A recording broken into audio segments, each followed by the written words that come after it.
a shot up. This is for the win. All of Detroit's sports teams live on Woodward. All of Detroit's sports coverage lives on Woodward Sports. Driving the best in Detroit sports coverage.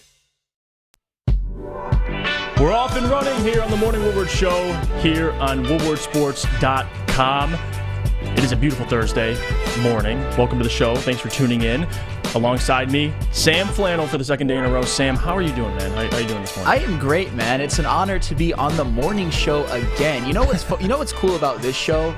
You walk in and there's just kind of a chill vibe. Lady Jane's isn't open yet. It's kind of empty in the building, so it kind of calms whatever nerves that I may have. You know what I'm saying? Yeah, it's like the calm before the storm, if that makes any sense. Yeah. But here we go. We got JB in the audio booth and Alex in the TD booth as well. JB, how you feeling today, man? I see you got the Red Wings quarter zip on. Red Wings won last night, beat the Chicago Blackhawks.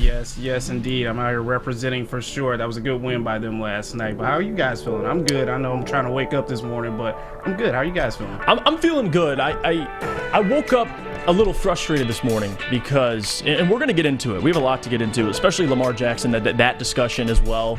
If you guys have checked betonline.ag, Lamar Jackson, the number one odds, the team to land him, the Detroit Lions. We're going to get into it. But before, by the way, if you're watching on woodwardsports.com, merchandise, live scores, articles, check it all out. And on top of that, if you haven't already, you can listen to us via the podcast. You can check it out, Apple, iTunes, obviously, Spotify, Morning Woodward Show. Those get uploaded every day after the show. So if you can't watch us live, you can catch us on the pod as well. I want to start with the Red Wings real quick and just talk about what they did. Took down the Blackhawks last night. Honestly, first period, watching the game, they're down 2-0. I'm sitting there. I'm like, all right, I think I know how this is going to go. But again, second and third period, they picked it up. The Red Wings, to me, and I know people after the trade deadline, I'm much more optimistic with Steve Yzerman. I've been optimistic, but after the trade deadline, making all the moves he made, I'm excited for this summer. And we're going to get Michael Gentry on closer to the offseason to kind of talk about some of those moves. But the Red Wings, to me, and the conversation was always who's closer to the playoffs, who's closer, whoever you want to say, closer to a championship. The Red Wings, looking at the Pistons, yeah, it's clear as day. The Red Wings this season are going to be busy. Off-season are going to be busy. And if they can spend money, which Steve Yzerman, assuming he will, I'm excited for next season. I mean, if we're talking Red Wings versus Pistons, it's obviously the Red Wings. And I know that I was one of the people in the building. I was pretty excited when they had that run where they won 7 out of 8 and they actually looked like they were going to make a playoff run, and then playing against Tampa Bay at home and then those 2 games against Ottawa kind of brought them back down to earth. Yeah. And then they obviously had to sell. They traded away a defenseman, Filip Hronek, who is having the best season of his career, one of their most talented goal scorers in Bertuzzi, a guy in Verana who we thought was going to be one of their top goal scorers, but he obviously had some personal problems, didn't really play. And then Oscar Sundqvist, another. Yeah. I mean, a lot of selling, but the haul that Steve Yzerman got for Hronek and Tyler Bertuzzi, you just can't turn that down. No, you'll take that victory yesterday just as entertainment value. It was nice to see something. I mean, I watched the Pistons. I watch every game. It gets tough. It really does. And then I get the Red Wings, and when they're losing, it's even tougher. No Lions football to tune into. So it was a great win last night. Really quickly, is it bad that if they would have lost last night, their 7th loss in a row to the rebuilding, tanking, sorry Chicago Blackhawks at home, I would have been a little bit upset. Yeah. I mean, I wouldn't say that the Red Wings are tanking. They're trying to win these games because they've already gotten to the point where they've won too much to where tanking wouldn't even matter. So I was invested. I was ready to come in here and kind of, I wouldn't say rant, but I don't want this team to just death spiral this season. I know they sold off a lot of their really good players, but I want them to finish the season strong. But I ultimately think Steve Yzerman made the right moves in selling because this team was not going to be a contender this year, not going to make the playoffs this year no matter what. But this offseason, with all the draft capital they have, with all the cap space, I think by next year it has to be playoffs or bust. Yeah, absolutely. I agree. I mean, another thing I saw yesterday while watching the Red Wings game, Shawn Kemp, the most random news. I mean, I'm on Twitter, and I see Shawn Kemp booked for drive-by shooting. And the first thing that pops in my head is, number one, why is Shawn Kemp, I think he's 52, 53 years old, and Shawn Kemp does have a history of at least getting in some sort of trouble with the law. But I got to say, That was the most random thing I saw yesterday. Sean Kemp being booked. I think it was in Tacoma for a drive-by shooting that he was involved in. It said a 53-year-old man, 52-year-old man, in drive-by shooting, and then they link it to Sean Kemp, and now he's booked. Sean Kemp went from last year advocating for Seattle to get a basketball team to now being in jail. Yeah. I mean, the most random. What a story development over the last year for Sean Kemp. Yeah, the Sean Kemp story is an interesting one because he's obviously one of those guys in the 90s. He played on that Seattle Supersonics team. He was either their best player or their second best player, whether you want to argue between him and Gary Payton, on that team that lost to the Chicago Bulls in the finals. But it was a very talented Seattle Supersonics team. It looked like early on in his career that he was going to be on that Hall of Fame trajectory, but he had some issues and he kind of fell off a cliff really, really fast and never quite realized his full potential. And then, like you said, if somebody is going to advocate for the Sonics to get a basketball team and for the Seattle to get one in the Sonics, I would think that Sean Kemp is one of the most likely people, and I would agree with that. But then you hear drive-by Sean Kemp. What are you doing, Sean Kemp? What are you doing, bro? I mean, come on, man. You're Sean Kemp. Yes. Why? And I love these comments that are coming in too. Blade says, Jeff, I said the same thing. WTF is going on. He said, Rain Man making it rain. Oh, that's right. Yeah, that's messed up. Mike G says, Juicy Jeff and Flannel got forecheck and back check like badasses. The show is in good hands today. Appreciate you, Mike. Appreciate all you guys for tuning in. Again, if you're watching on WoodwardSports.com, don't be nervous. Go check out the other stuff there. Tons of things to look at. Articles, merchandise, and on top of that, live scores. But also, you see Paul, me too, sick of Tampa, but Eisman didn't get Cooper. He got Lund, who is unproven. Dad with Tourette says Las Vegas is getting one, and Mexico City will get one. Honestly, I'm all for Seattle getting a basketball team. I just don't know if I want Sean Kemp representing it after what he did yesterday. After that, no. Yeah, no. Sean, you could stay home.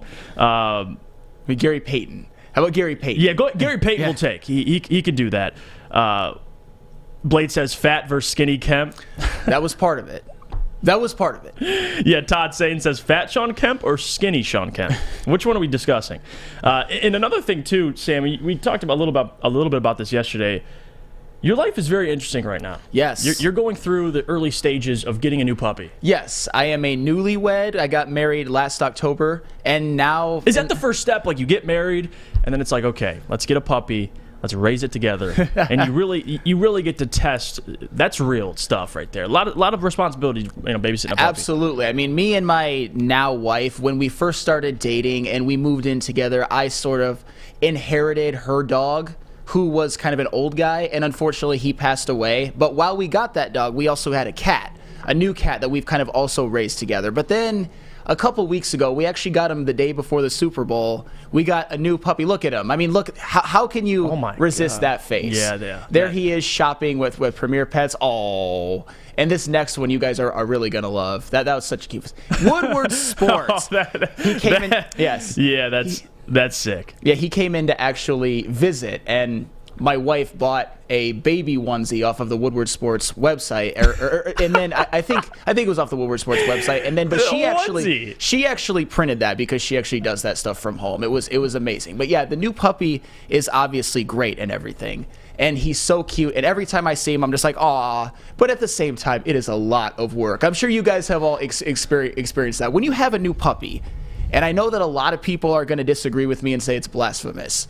It seems almost like it's practice for if we ever want to have kids. Oh, absolutely. Because you have to watch that puppy like a hawk. And especially now that he has his baby teeth still, he's chewing on absolutely everything. We have to puppy-proof the house on a daily basis. If we accidentally leave, I don't know, a sock, or, I mean, not that we just like leave socks around, we're not slobs, or just accidentally leave something like a wrapper, that instantly he's the after puppy, it. Yes, the puppy, his name is Jake, by the way, just goes to it and starts chewing it, and we have to just kind of be like, no. But this dog, and I give him a lot of credit, this puppy Jake, and that's why I really think that he's going to be one of the good ones. They all are, but you know what I mean. He's not really keeping us up at night. He's not really like going to the bathroom in the house, not having any like shit or piss accidents. He's doing all right so far, but it's still quite a bit of work, and me and my wife are really adjusting to it. Jeff, have you ever gone through anything like this? Yeah, actually, I have a dog. It's a small little cockapoo. He's like a little rat, and he's the best. His name's Jackson, and I get a lot of what you're saying too. And I wanted to ask you, so your puppy Jake. Yes. Have you groomed Jake into also believing that Ben Wallace is not a Hall of Famer? Or are those takes, did they stay at the station and Jake just kind of has his own opinions? Oh, I mean, he's obviously gonna believe that. No, you know what's really funny? And it's funny that you mentioned that, because as much as I think that Ben Wallace shouldn't be in the Hall of Fame, is as much as I love Patrick Mahomes and his first full day here at home with us, it was the Super Bowl. So we had the Super Bowl on. I was obviously a nervous wreck for a lot of it because it was a close game. The Chiefs were down at 10 at halftime. But one of his first memories as a puppy is going to be me going absolutely bananas when the Chiefs finally won that game, when Harrison Butker kicked that game winner after that holding call on one James Bradbury, which was a great call, by the way. Absolutely. Excellent call. It was correct. But I also went pretty crazy during that touchdown to put him up by 8, 35-27. I was just losing my mind. And my wife kind of joked that's like, the puppy's going to think you're crazy. It's like, I don't care. He's going to love Patrick Mahomes, and he's going to be one of my 2 other allies in the entire state of Michigan that Ben Wallace shouldn't be in the Hall of Fame. Talk about blasphemous. I love Mike G's comment. Jake chews on Ben Wallace's rookie card just out of habit. Does he do that, Sam? Can you confirm that? I'll just have to get like Ben Wallace gear and just be like, bad. Chew on this. No, the disrespect. The disrespect. Tell Jake, hey, that is adorable though, man. Yeah. A lot of people can relate to you. You see the comments coming in. Blade says Ben Wallace not a Hall of Famer. Yeah, Blade, if you're new to the show, or new to Sam Flannel, not new to the show because you've been a part of it, Sam Flannel, he has his takes, and he's willing to defend it, guys. He is willing to defend it. Jeb says anything that dog can put in his mouth, he will taste, is one of his first senses. Dog have right next to hearing. That's a fact. Big Play Jay says, have a mini schnauzer 6 months ago. Oh my God, when he sleeps, I sleep. His name is Kobe. That is the right name. What do we got? Dad retrets puppies are not kids, Sam. You're not ready for a kid. No, and I'm not saying that they are. Obviously, when dogs, they grow up into full-grown dogs. I mean, the old dog that I inherited, the older guy, he was the easiest dog of all time, because once they grow up and they're not puppies anymore, you can kind of just leave them up to their own devices. But also, I was also used to the cat that we had gotten, which you just kind of, plug into the house. He goes to the bathroom in a litter box, and we just kind of leave him alone. I got beef with cats. Okay. So I don't know why. Every cat I've ever met, and it's only been like 3 cats, they've all had some sort of problem with me. So from here on out, my arch nemesis is any cat. So I'm not a cat guy. I'm strictly a dog guy. But I respect it, man. I mean, you're in the ringer right now. Yes. I mean, you're going 12 rounds right now with Jake through that whole raising experience, and it's a lot, man. So I give you credit there. We're going to go to break. When we get back, we have an interesting list that was put out yesterday, and it's regarding Jared Goff and where he ranks in the NFC. And I want you guys to react to it, and you could give your thoughts where you think Jared belongs on this list.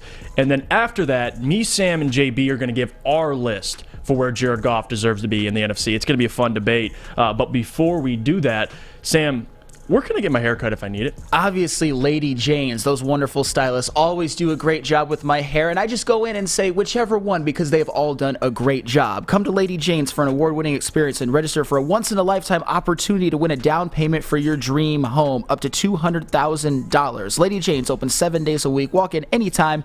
It's wicked awesome. The sports marketing agency would not be who we are without great community partners like Higuera Health and Carol Zaniga.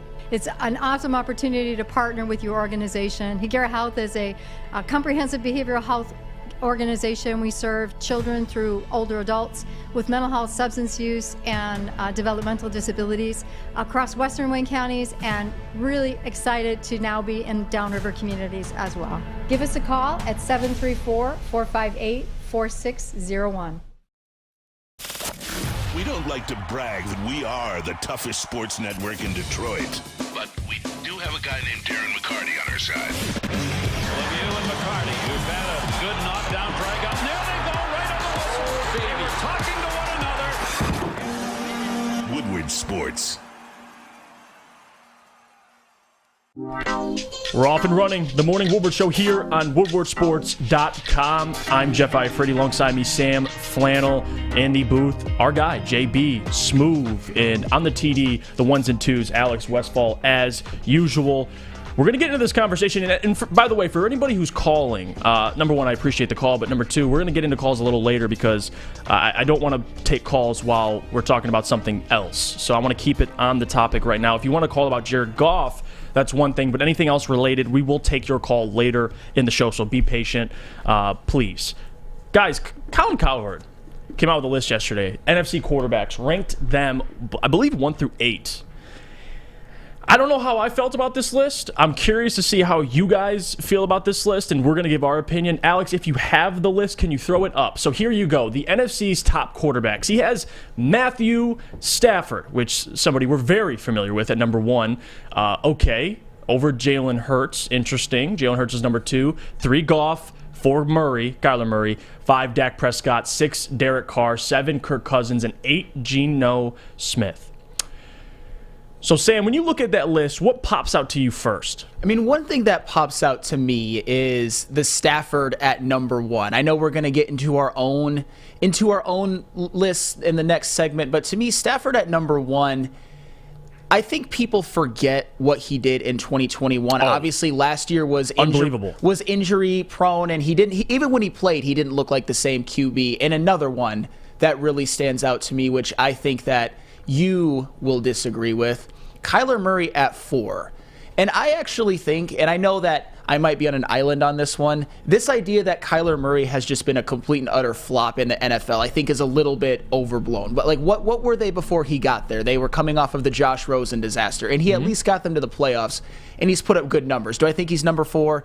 Not necessarily, but it just kind of shows to the maybe respect that some people still have for him. But obviously, when we're in Detroit, we're Lions fans, we look at Jared Goff at number 3. And that kind of, think about how crazy that would have sounded at the beginning of 2021, that Jared Goff would be ranked as the number 3 quarterback by a guy like Colin Cowherd.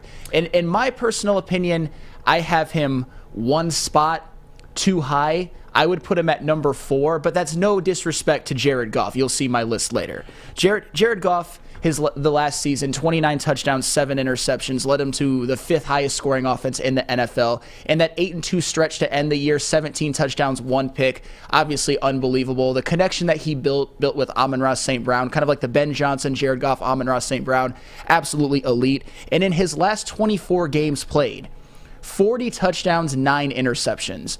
Jared Goff absolutely deserves the acclaim that he's gotten. He deserved a Pro Bowl selection last year, which he got as an alternate. I think he should have just been in outright. I think that kind of speaks to the season that he had, because I know a lot of people, there's a lot of debate on Jared Goff, whether he's the quarterback of the future, whether we should draft one, whether we should extend him, yada, yada, yada. But I think we all universally agree he had a damn good season last year, and you can win with Jared Goff, and he is under contract for 2 more years. And it wouldn't shock me at all if Jared Goff is the guy that at least leads you to your first division title in how many years? Since basically right when I was born. And that's the problem I think I have with lists like this, is which direction are you going in? Are you going in who's better as in body of work, or who's coming off the best season? That's the stuff I think that gets mixed up. Like, for example, I see people talking about Aaron Rodgers. That's the first thing I noticed, is where's Aaron Rodgers? Now, if Colin's thinking of, well, he'll be in the AFC next year, okay. Or if he's going off, well, he didn't play well last year, okay. Then why do you have Matthew Stafford? So if we're going off last year, Matthew shouldn't be on this list. And I'm a big Matthew supporter. Me and Adam defended him pretty much all year until he won a Super Bowl. But still, I don't get how you're measuring this, because Jalen Hurts had the best year out of anybody in the NFC. For sure. Should be number 1. There shouldn't even be a debate there. Now, if you want to put Stafford up there because of his body of work, then Aaron Rodgers deserves to be up there. And I'm not the biggest Aaron Rodgers fan, but the truth is the truth. So I don't have a problem with Goff at 3, but be consistent. Like, what's your argument? Like Murray, you got Dak Prescott, Derek Carr, Kirk Cousins, Geno Smith. I mean, if there was one of these quarterbacks to remove, I mean, I think it would have to be Geno Smith. I'm sorry. And again, that's the decision, right? If you're going off last year, Geno deserves to be in it. But if we're going off body of work, then you put Aaron over Geno Smith and figure it out. I don't know. And that's what I hate about lists like this. There's never any clarity. It's just kind of like, all right, let's just put quarterbacks together. I mean, more on Aaron Rodgers later. That's a little bit of foreshadowing for my list. But Geno Smith, it's so funny because he had the most random Pro Bowl season, I think, in NFL history. People forget that he was drafted by the Jets in 2016. 2013. The last time he was a full-time starter was 2014. When it looked like the Seattle Seahawks were going to either start Geno Smith or Drew Lock, they were mocked and laughed at mercilessly, and I thought rightfully so. And then when they decided Geno Smith, I even was like, oh, good luck, guys. They wrote him off. He didn't write back. You guys are, that's exactly what he said. You guys are going to be in the cellar, and we're just going to laugh at you because Geno Smith is your starter. But he ended up throwing 30 touchdown passes, leading him to the playoffs, having a season that was absolutely worthy of a Pro Bowl. I don't know. And you know what's funny about guys like Kirk Cousins and Derek Carr? When it's all said and done, even though they haven't won a whole lot, I think a lot of that isn't all their fault for what I'm about to say. You're going to look back at them, and when you look back at the NFL history in, say, 40, 50 years, you're going to look at guys like Derek Carr and Kirk Cousins as like, why aren't these guys in the Hall of Fame, but guys like Warren Moon and Dan Fouts are? And I know there's a lot of context. It was a different NFL back then, but these guys put up numbers year in, year out. I mean, Derek Carr has led the Raiders to the playoffs a couple of times, and Kirk Cousins as well. Led him to the playoffs this year. Obviously, that was pretty fraudulent, and he actually had one of the worst years of his career. But it's just so funny with these NFC quarterbacks that it also speaks to how weak the NFC quarterback class is compared to the AFC. It's insane. That's the big thing to take away, right? As much as we can give Goff credit and admit that, and we'll get to it, I want to tease where I have him on my list, but he's one of the better quarterbacks in the NFC. But that also says a lot about the NFC and the quarterback position. Grit says on WoodwardSports.com, Goff benefited from Johnson's offense. Well, I don't like that narrative either, because you could say that about a lot of other quarterbacks. I mean, does Jalen Hurts benefit from having Shane Steichen or Nick Sirianni? Sure. No, well, Jalen Hurts is talented. Well, can we give credit to Jared Goff as well? Like, I'm not a big fan of that narrative either. Nick says on WoodwardSports.com, Stafford looked awful before he got hurt too. He threw more picks in 6 games than Goff did in 17. That's actually true. And that's true. Yeah. Like, that's why I don't understand which direction Colin's approaching this in, and that's why I love these lists, because it's all for engagement anyway. Blade says, every quarterback benefits from something. You don't think Mahomes benefits from Andy Reid? Yep. Not saying Andy Reid's the sole reason, but yes, he does that. Of course, you're going to benefit from great coaching. Greg says, if the Lions get Lamar, he would be number 1. Okay, well, I can't wait for this Lamar talk. We'll talk about that. It's going to get good. Grit says, Ben Johnson got Goff a quarterbacking for dummies book, and all of a sudden he's the greatest thing to have Lions fans.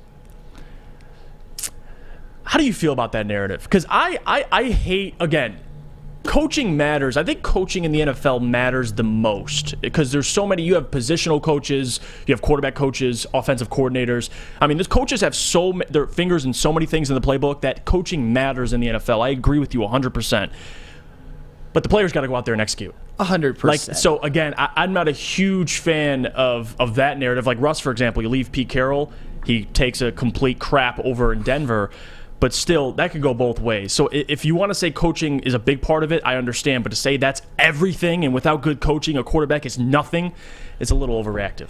I'll tell you what, though, and I don't necessarily agree with that narrative entirely, but if you want to look at Jared Goff's tenure just in Detroit, when he had Anthony Lynn as his offensive coordinator, Jared Goff was objectively, I don't even want to say terrible. He was just a non-factor. He was near the bottom of quarterbacks in the NFL. And almost the second that Ben Johnson got elevated to passing game coordinator last season and was offensive coordinator this year, Jared Goff all of a sudden turned into borderline elite, maybe by the numbers actually elite, playing the best football of his career, in my opinion, and definitely the best football of his career since the 2018 season when he helped lead the Los Angeles Rams to the Super Bowl. So, Jared Goff, you have to have a talented quarterback that can execute that offense. But at the same time, Ben Johnson, when you look at the NFL right now, you want a young, innovative offensive mind that can help orchestrate the offense. And Jared Goff obviously had one before in Sean McVay, but even at the end of their tenure, it didn't look so good. That's why they had to go get Matthew Stafford so they could finally win a Super Bowl. So quarterbacks and coaching, it's a complementary relationship. I don't want to act like one is just terrible without the other. You have to have both, unless you're a guy who's just all-world talented. But even Patrick Mahomes, he's got Andy Reid. Even Josh Allen had Brian Daboll. And, like, you have to have a little bit of both. You do. And Foki says, pre-Ben Johnson, what did Goff do with this offense? Well, Very it's little. more, but that's more than just pre-Ben Johnson. Like, Ben Johnson had an effect. I mean, that's why me and Adam sat up here and pounded the table when he was a pass game coordinator to make him OC. Like, that was what we did for months. So I get it, Funky, but at the same time, Amon-Ra St. Brown didn't emerge yet.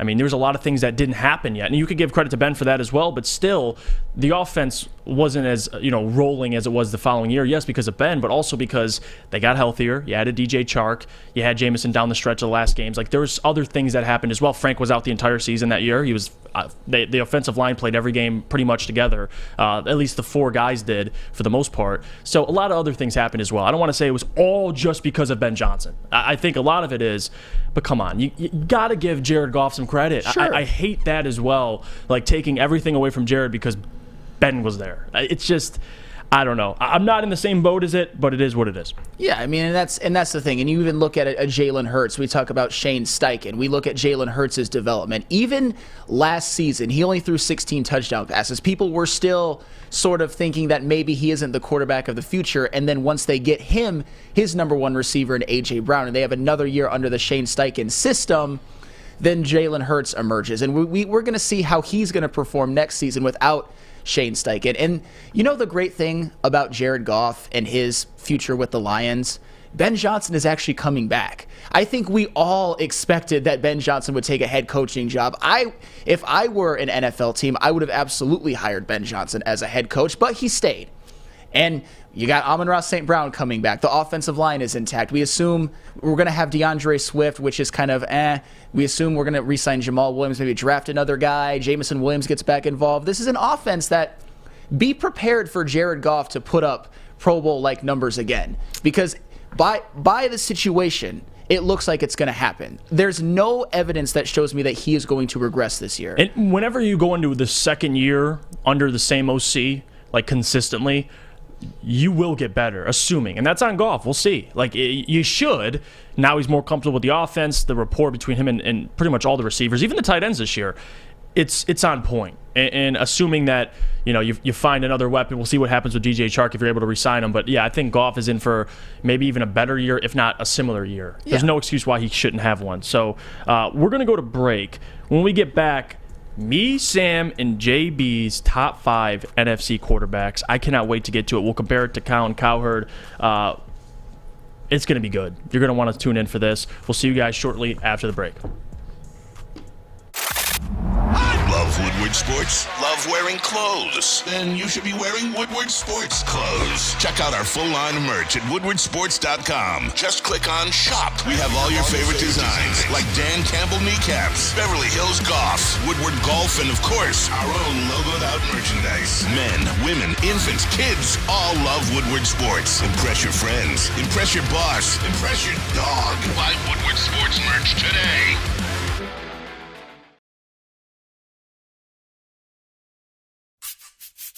You don't have to go to the beach, man. You don't have to get your butt crack full of sand. You just need a little chili peppers, man, to get that glowing beach chili peppers tan. Woo! With 26 locations in the Metro Detroit area and more coming, Chili Peppers Tanning is where you'll find the cleanest salons in the D. Join the Pepper Club for the best deals on unlimited tanning. Head to chilipepperstanning.com. You just need a little chili peppers, man. Woodward Avenue, the first paved road in America. Woodward Sports, The first sports network born in Detroit and made for Detroit. Speaking of the Detroit Red Wings, let me tell you about the official energy drink for and from the Detroit Red Wings. Right now, they have an exclusive offer for Woodward Sports fans for their limited edition Red Wings 6-pack, only $15 plus free shipping. Head to drinkcintron.com/Woodward and try it today. All 3 delicious Cintron flavors in one: classic sugar-free, and cranberry as well. That's drinkcintron.com/Woodward. Morning Woodward Show, we're off and running. Jeff Iafrate, Sam Flannel, JB, Alex Westfall. We're getting close to the second hour. We're halfway through the first hour. And guys, it is time for our NFC quarterbacks, our top 5 list.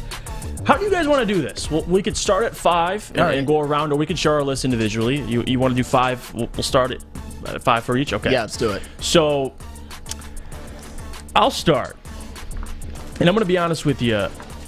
I also, is the whole Aaron Rodgers thing, I wanted to go in the route in which Colin approached it, assuming he won't be in the NFC. Because I guess this is my list for next year, and I don't think Aaron Rodgers is the Packer next year. So I did top 5 quarterbacks without Aaron. You could add Aaron in there because technically he is in the NFC, but I did it a different direction. I'm going to do it next year, and I don't think he'll be there. So at 5, I got Dak Prescott. Ooh. And I'm not even a huge Dak Prescott fan, but you look at the NFC and the quarterbacks. I think Dak's better than Kirk. I think Dak's better than Derek Carr. I think Dak's better than Geno Smith. And those are the guys that would be right outside that top 5 list. Say what you want about Dak and what he did this year. Had a disaster year. Disaster.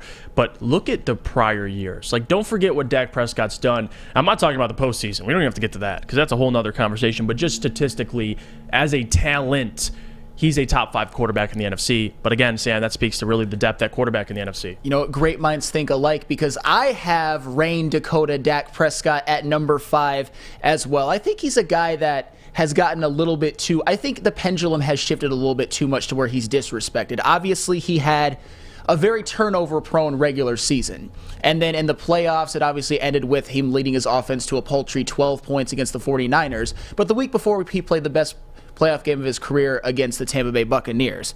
The year prior, Dak Prescott had 37 touchdowns, 10 interceptions. He was Rookie of the Year. He had another 30 touchdown pass season. When healthy, he is a good, I'd say, franchise caliber starting quarterback. And I think because he's the Cowboys starting QB and they haven't won anything really with him, that he gets picked on a little bit too much. But I'm not going to do that. He's the number 5 quarterback in the NFC to me. And he plays for the Cowboys, America's team, which has as many NFC championships as the Lions over the last 30-plus years. JB, who you got at 5? Okay, so I was close to going Dak as well with you guys, but I went a different route. Of course, I crossed off Aaron Rodgers from this list, and I put Geno Smith, or Geno Jackson, as everyone would like to say. I got to give this man credit. He has never played like a backup his entire career, even getting drafted in the 2nd round. And as far as I know, he's had his best career in Seattle as of right now. Highest, led the NFL in completion percentage. Touchdowns have gone up. Interceptions have gone down, which is perfect. And he gave Seattle hope after that horrible, horrible trade of Russell Wilson to Denver. So I got to give this man credit, and I put him at 5. That's got to be the biggest slap in the face to Russell Wilson, too. Like, you're traded away. They go, okay, we're going to get Drew Lock and Geno Smith. And Geno Smith throws 30 touchdowns his first year as a starter for the Seahawks. It's unbelievable what Geno Smith did. The year he had, JB, I honestly, who'd you have him over? Who's not in your top 5? You don't have to say 4, 3, 2, and 1, but who did you put him over? Who do you think 6 and 7 right behind, right in front of him? I think I had Kirk Cousins around there. Yeah, okay. And I can't think of the other one right now. Well, still, even Geno Smith over Kirk Cousins, I ain't going to hate on that too much. Okay, 4. So at 4 for me, and things are heating up a little bit, I got to go with Kyler Murray. And wow. Yeah, and I'm going to be honest with you, I hate this, but I have to at least acknowledge what Kyler is. Does he last a full season? Typically, no. Yeah, he typically plays awful towards the end of every season, but still, Kyler Murray has a talent. I mean, look before he tore his ACL this year, the previous handful of years he's been in the league. Kyler Murray at least has been productive, even at his size, the rushing stats, what he can do with his legs as well. I got to give him credit there. I'm going to put him at 4. But him and Dak, to me, if you want to swap them, that's fine. But Kyler Murray comes in at 4 to me. Wow, I don't even have him on my list, and I feel like he gets a little bit too disrespected because, like you said, he has been productive. I think a lot of it has to do with his attitude. He obviously is coming off of an injury, and he has a bad contract. But Kyler Murray has by no means been a bum in the NFL. No. My number 4 is actually Jared Goff. And we're gonna and you're gonna see as to why later. Obviously, I said a lot about Jared Goff in the last segment. Had arguably the best year of his career last year. Led the Lions to a top 5 scoring offense in his last 24 games with the Lions. 40 touchdowns, 9 interceptions. Those are elite numbers. And at least for now, I wouldn't mind him being here for the next 2 years while he's under contract as the starting quarterback. It wouldn't be the worst option in the world. Right now, though, Jared Goff at 4 in the NFC. And I laugh at you have Jared Goff at 4? 4. You'll see. Oh, I can't wait to see who you have over him. You'll see. And this is something I want to address too. Kyler Murray, People act surprised. By the way, guys, this is in the NFC. This isn't the NFL. I mean, it's a completely different list. The NFC, if you want to tell me, well, Jeff, Kirk Cousins is better than Kyler Murray, I mean, what are we doing? I mean, at that point, okay, you can have Kirk Cousins. My bias is coming through a little bit because I have my own feelings about what the Minnesota Vikings were this year. I called them frauds all throughout the year, and Kirk I don't have much faith in. So Kirk, to me, is on a different level. But if you think Kirk's better than Kyler, I don't know what. I got nothing for you. So you can live with that one. You have Jared Goff at 4. Yes. That is blasphemous. I don't know how I feel about that. And I'm curious to see who you have in front of him because there better be 3 damn good quarterbacks. Okay, and I like Jared Goff. People are gonna look at it as disrespect. I've appreciate the hell out of what he did last year. And in the last segment, I said that I could see him having another Pro Bowl type season. It's just my criteria. It's my list, so I can have my criteria, and you will see. I'll explain the rest of my list. No, we'll I see. can't wait, Sam. We need a pound of flesh for that one. I can't wait to get to it. JB, who do you got at 4? So at 4, I took your guy at 5. I put Dakota Rain Prescott. Oh, okay. One for everything that you guys said, but also this is what I believe in this guy. I believe he can play better. He can play better than what he's had in these past few games. Maybe it's somewhere in the coaching staff, but he has the weapons on the field to perform and to do these things. 11 turnovers. And I can't really explain that for you. All I can say is, hey, offensive coaching needs to get a lot better. Mm-hmm. Which they, Kellen Moore now with the Chargers, so we'll see. Old Mike McCarthy's calling plays. Oh boy, I don't know if it will get better, but that's another conversation. Another story for another day. You know what? Screw my 3. Because I kind of want you to go first for your 3. Because now I'm invested in who you have in front of Jared Goff. Well, in number 3, I'm going to go with who Colin Cowherd had number 1, somebody that we kind of forgot about, and that's Matthew Stafford. Obviously, last season, like I said in the previous segment, he had some injury issues when he played 10 touchdowns, 8 interceptions. But we are not that far removed from this 2021 season in which he took over for Jared Goff because Sean McVay thought that Jared Goff was not good enough to lead the Rams to the Super Bowl. And Matthew Stafford, playing with the best roster of his career, led the Rams to the Super Bowl while throwing 41 regular season touchdown passes and 9 playoff touchdown passes for a grand total of 50. Is that good? Obviously, he had some turnover issues, 17 interceptions in the regular season, but let me give you a crazy stat. In the 2021 regular season and postseason combined, Matthew Stafford threw for 50 touchdown passes. In the 2022 regular season and postseason combined, my guy, the future GOAT, Patrick Mahomes, threw for 48.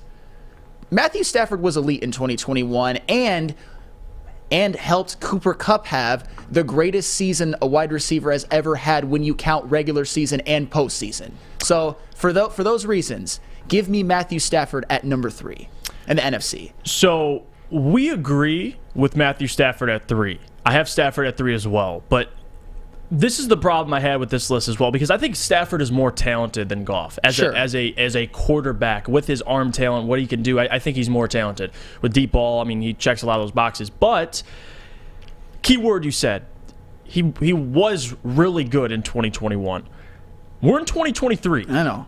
So last year in the short handful of games he played did not look great at all. No, and again, a lot of the Rams were a disaster this year. So and Stafford was injured. He had the elbow issue. I mean, he had concussions. It was a lot of different things. But this is a projection, right? Are you doing a projection for next season, as in who will be better? Because I don't know how you can even do last year or a projection saying that Stafford is better than Goff right now, even though it sounds crazy because you think, well, Stafford, his career and what he's done statistically, he's better than Goff. But this is right now, Sam Flannel. Well, I mean, it's not in 2021. To me, it's a combination of body of work and what they can do in the next season. So, like I said, you'll see who I got ranked at number 2, and it'll kind of maybe bring to light my sort of criteria when it comes to this list. I've got a combination of both. It's not just about what you're going to do next season, because I think for next season we would all agree that Jared Goff has a much better situation than Matthew Stafford. So, but I'm including a lot when it comes to my criteria. That's why I have Stafford at 3. Okay, so Stafford at 3 for both of us. JB, who do you got? Who do you got at 3? At 3, I am going with Justin Fields here. What? Yes. JB! Yes, I am taking Justin Fields here. I know I normally don't do this. because he's an Ohio State quarterback, but I got to give this man respect. Chicago finally utilized the run game and how his abilities can affect him on the field, and I got to give him credit for that. I mean, he's growing. This is his second year. All these numbers are going to improve, as you've seen out there before. So I have a lot of faith in Justin Fields. And come on, he's a third quarterback in the NFL to have 1,000 yards rushing in a season. I gotta respect it. And broke a single game rushing record. I gotta respect him for that. So I see you got the Red Wings gear on. Yep. Do you have D-Max Weed in there? Because how high are you to have Justin Fields at? I mean, it might be around here somewhere. Who knows? Justin, is this okay? Before I lose my mind, is this a projection? This is a projection. Yes. Okay, so you think Justin Fields next year will be a top 3 quarterback net? Okay, all right. Well, all right. They have a ton of money to spend. I can say this is tough, JB. See, it's the weapons in Chicago. I know he didn't have a lot to work with, but he's doing the best he can with what he has out there on the field, and obviously it's just him. So I think Chicago will get a lot better, especially in this draft with all the picks that they have. So I'm projecting that Justin Fields will be better. So I think Justin Fields, as a runner, if you want to put him in a conversation, what he can do with his legs, the guy's immaculate. He's exceptional, and I don't think he was given a fair situation this year because the Bears are decimated with no positions. They got to address everything in the draft. So I'm willing to give him some slack. I'm a little higher on Justin Fields than other people. But man, JB, you're a Lions fan. You watch those games with Justin Fields. Oh, you're gonna be shocked who I got at 1 and 2. Oh my gosh. Okay, we're moving on here. You guys can react how you wish to that one. Number two. Jared Goff. Ooh. Jared Goff.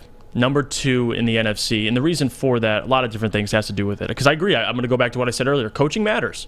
It does. I don't think it's everything, but it matters. You have Ben Johnson returning. You have Jared Goff with the weapons he has. Jameson's going to be here, hopefully, knock on wood, for the whole season, healthy. He's in a great situation. He is. One of the best offensive lines in the league. I mean, it's not all just Jared. It's also the situation he's in. But knowing what Jared did last year, first year under Ben Johnson as a OC, first year for him calling plays, 28 touchdowns, 7 interceptions. He played, or 29 touchdowns, excuse me. But still, he played great. Jared Goff, to me, is the second best quarterback in the NFC. Now, historically, you would disagree with that because, well, Jared Goff, we don't know Jared Goff as that. Look at Jared Goff in his early years. He was productive. He had a stretch where he struggled last 2 years in LA and the first year with the Lions, but look at how he rebounded last year. I think he's going to continue to play well. I can see a next year him having similar numbers. To me, Jared Goff, in the situation he's in right now, he's the second best quarterback in the NFC. I don't hate it because, to me, Jared Goff was the second best quarterback in the NFC last season. So I like it. I don't hate your picking him at number 2 at all. Who I have at number 2, and this is where we kind of are sort of maybe playing by a different set of rules. As of right now, Aaron Rodgers is still a Green Bay Packer, and I have Aaron Rodgers at number 2. The disrespect that is constantly given to that man by us Lions fans, and I get it. Sure. Last season, the Lions were 2-0 against the Packers, and during those weeks, I was full on the Aaron Rodgers hate train. But me and Tom Mazaway from Ermanni and Edwards with Maz are the only 2 people, I think, in the entire building that actually like and respect what he's done throughout his career. Because when we talk about Aaron Rodgers, he's 2 seasons removed from his second of back-to-back MVPs. And obviously last season he played without Devontae Adams, and he had his worst season, and I'll grant you that. And another thing about Aaron Rodgers, and this is something where I'm just kind of going to filibuster a little bit because I have to put some facts inside all of your guys' brains. Here we go. All of your guys' brains, because all we ever hear about with Aaron Rodgers around this building, and it's just narrative and it's just nonsense, is that Aaron Rodgers is terrible in the playoffs. He's a terrible playoff quarterback. He never gets it done when it counts because he just doesn't want to win it enough, like Tom Brady. Did you know that in his entire playoff career, Aaron Rodgers has a higher passer rating in the playoffs than Tom Brady, a better yards per attempt in the playoffs than Tom Brady, Oh, okay. You know a what? higher touchdown to interception ratio in the playoffs than Tom Brady, and a higher playoff completion percentage than Tom Brady? I'm going to let you cook. Okay. But, we're going to go to break. When we get back, I want to address some of these things you just said, and I'm going to let you get some facts out because I can't believe what I'm hearing. And I agree with some of it, but I'm going to address some of it. But you know what else I'm going to address if I need anything is Alta. Because Alta, Uptime matters. Alta Equipment has everything you need to get the job done. If you have a big project coming up, Alta Rent has you covered. Call them today, 844-GO-TO-ALTA. That's 844-GO-TO-ALTA today. Saturdays at 1 p.m. Make sure you're watching WoodwardSports.com for our new show, Chompin' Puck. He shoots! He scores! With four-time Stanley Cup champion Darren McCarty and Michael Gentry, Chompin' Puck is taking the Detroit hockey community and giving them a voice. Pros to Joes. You'll get the best Detroit hockey coverage around. Chompin' Puck. Saturdays 1 p.m. on WoodwardSports.com. Introducing the Planet Fitness Guide to getting that post-workout glow. Step 1. What's your why? More epic energy? Better sleep? Blow off steam? Step 2. Join Planet Fitness for just $10 a month and get moving in our clean and spacious clubs. Step 3. Bask in that post-workout glow. Join Planet Fitness today for just $10 a month. Join today at any of the 50-plus Detroit area locations. It's a great day to get some Centron in your life. Okay. There it is. Centron, here we go. Gotta grab the cranberry. Oh wait, it's 2 for $4. Gotta double up with the classic as well. Centron World, baby. Centron, available at select Kroger's, and if you wanna know how, go to @CentronWorld.com. You get dope like me. You know what? Why wait?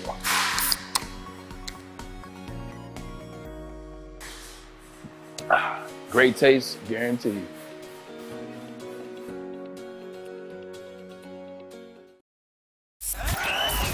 We are the network for Detroit by Detroiters. Welcome to the Woodward Sports Network.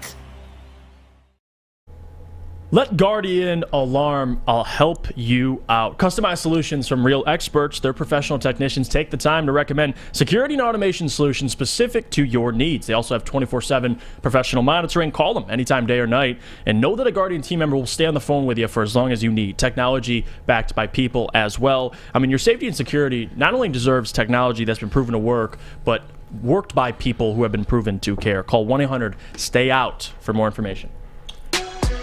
We're back here in the Morning Woodward Show on WoodwardSports.com. WoodwardSports.com articles, live scores, merchandise, beautiful merchandise. Go check that out as well if you haven't already. If you don't catch the show live, you can always listen on iTunes and or Spotify via Morning Woodward Show. But we're back here kind of getting still into that debate about top 5 NFC quarterbacks. We went through our list. Me and JB agree that Jared Goff is 2, and I think we'd all mutually agree that Jalen Hurts is 1. Sure. So the difference is Sam Flannel has Aaron Rodgers at 2. Yes. Matthew Stafford at 3. Yes. And Jared Goff at 4. Yeah.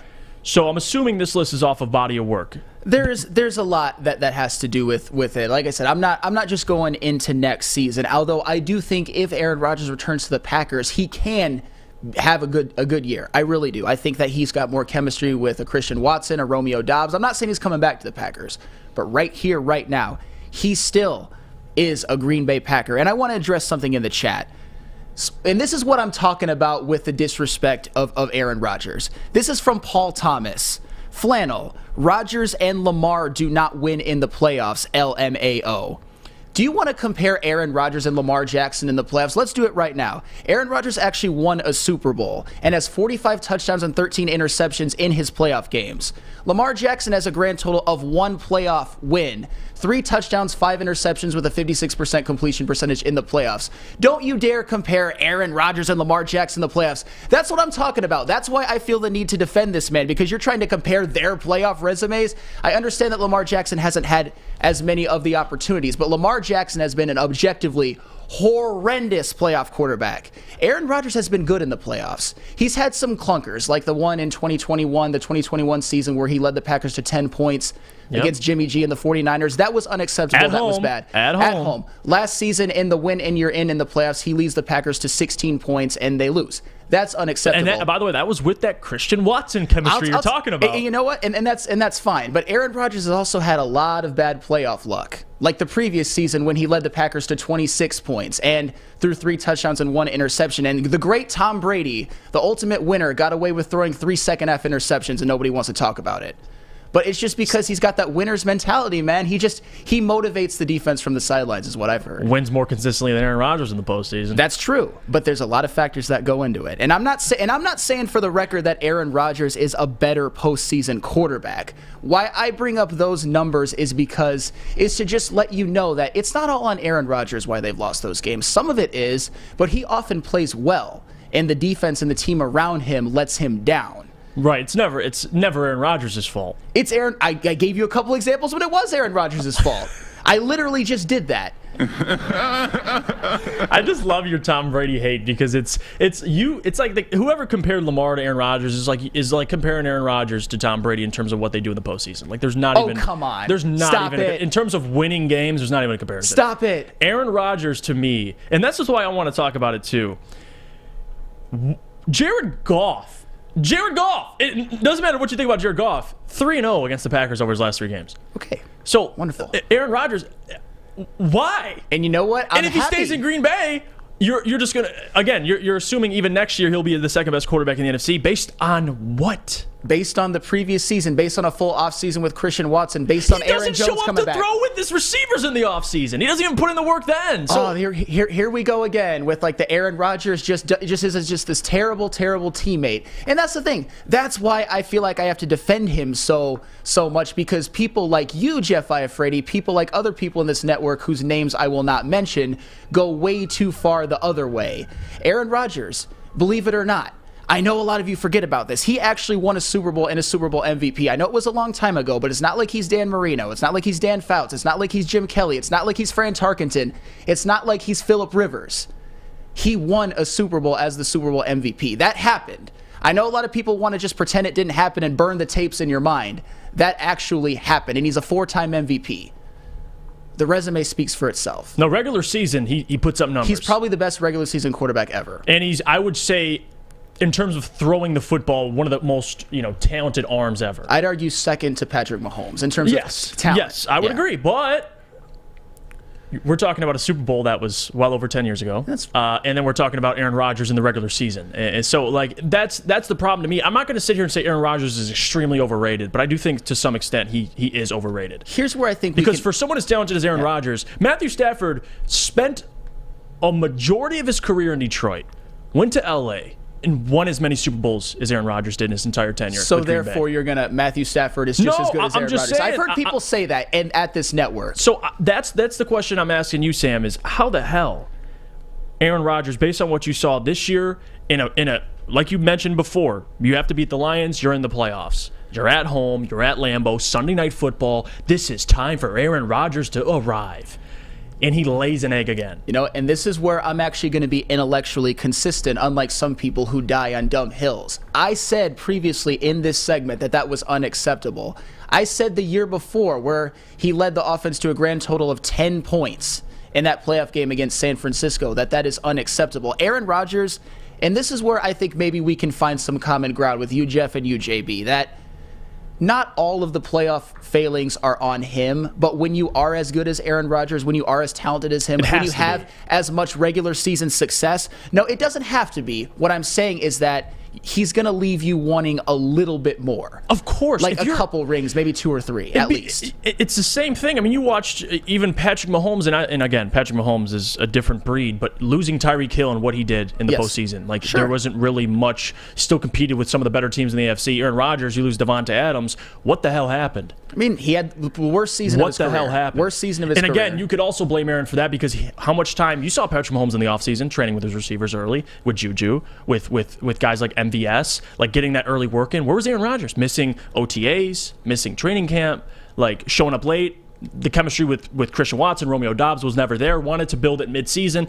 Like, there's a lot more I don't like about Aaron besides just what he is as a quarterback. But again, who am I? It's just I'm still just digesting what you said. JB, we have a call? Yep, we got Eric on the line for you guys, so here you go. What's going on, Eric? What do you want to talk about?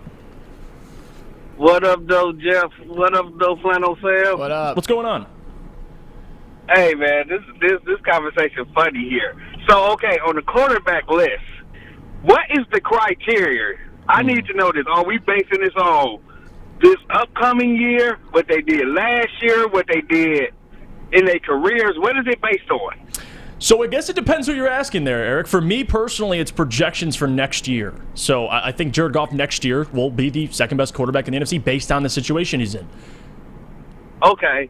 Now, Jeff, me and you and Adam, we debated because, you know, y'all once called me a Jared hater. I'm not a Jared hater.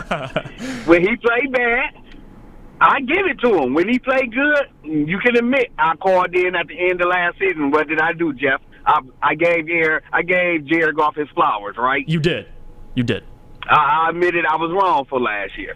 But when it comes to Aaron Rodgers, with Flannel, like Flannel was saying, as Lions fans, we get blinders because we hate the Packers. We hate Aaron Rodgers. But come on now, man. Even if Aaron Rodgers stays in Green Bay next year, is it any doubt that he's still the best quarterback in the NFC? Well, Eric, I can only go. Shouldn't be. Eric, I can only go with my eyeball test, and I watched the Packers. But he had one bad year last year. Right. Last year. Are we trying to say if Aaron Rodgers come back next year to Green Bay that he's below Jared Goff? Because in my instance, Aaron Rodgers has more talent in his pinky finger than Jared Goff. And it's like, Flannel's right. We do disrespect him. Nah, I'm not an Aaron Rodgers defender at all. But I'm just saying, based on Aaron Rodgers, what he's done, he had a bad year last year. But remember, he did have rookie receivers. And I'm on Goff. By default, Goff is a top 3 quarterback in the NFC. No, go on, Eric. And it's like, I'm not disrespecting him. It's true, because if you put Goff in the AFC, where would he be? Well, he wouldn't even be on the top 6. If you put Aaron Rodgers in the AFC, where are you putting him? Because I'm not putting him over Mahomes, Burrow, Lawrence, Herbert. Question. I'm not putting him over any of those guys. So you can make that. It depends on where he goes. Now, if he hooks back up with Devontae, or if he does go to Eric, but look what you just said. If he goes and plays with Devontae, so or if you he need the best receiver in football? No, but if he goes to the Jets, I still think Aaron Rodgers will up his game. I still think he'll be a top 7 quarterback in the AFC. But I'm just saying, I'm not defending Aaron Rodgers, but I'm clearly saying Goff is a top 3 in the NFC.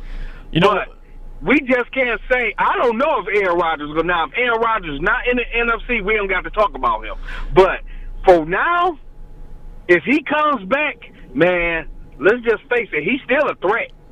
Especially if he decides to get on the same pages with his receivers, which we hope he won't. We hope he just keep being diva Aaron Rodgers and caring about himself.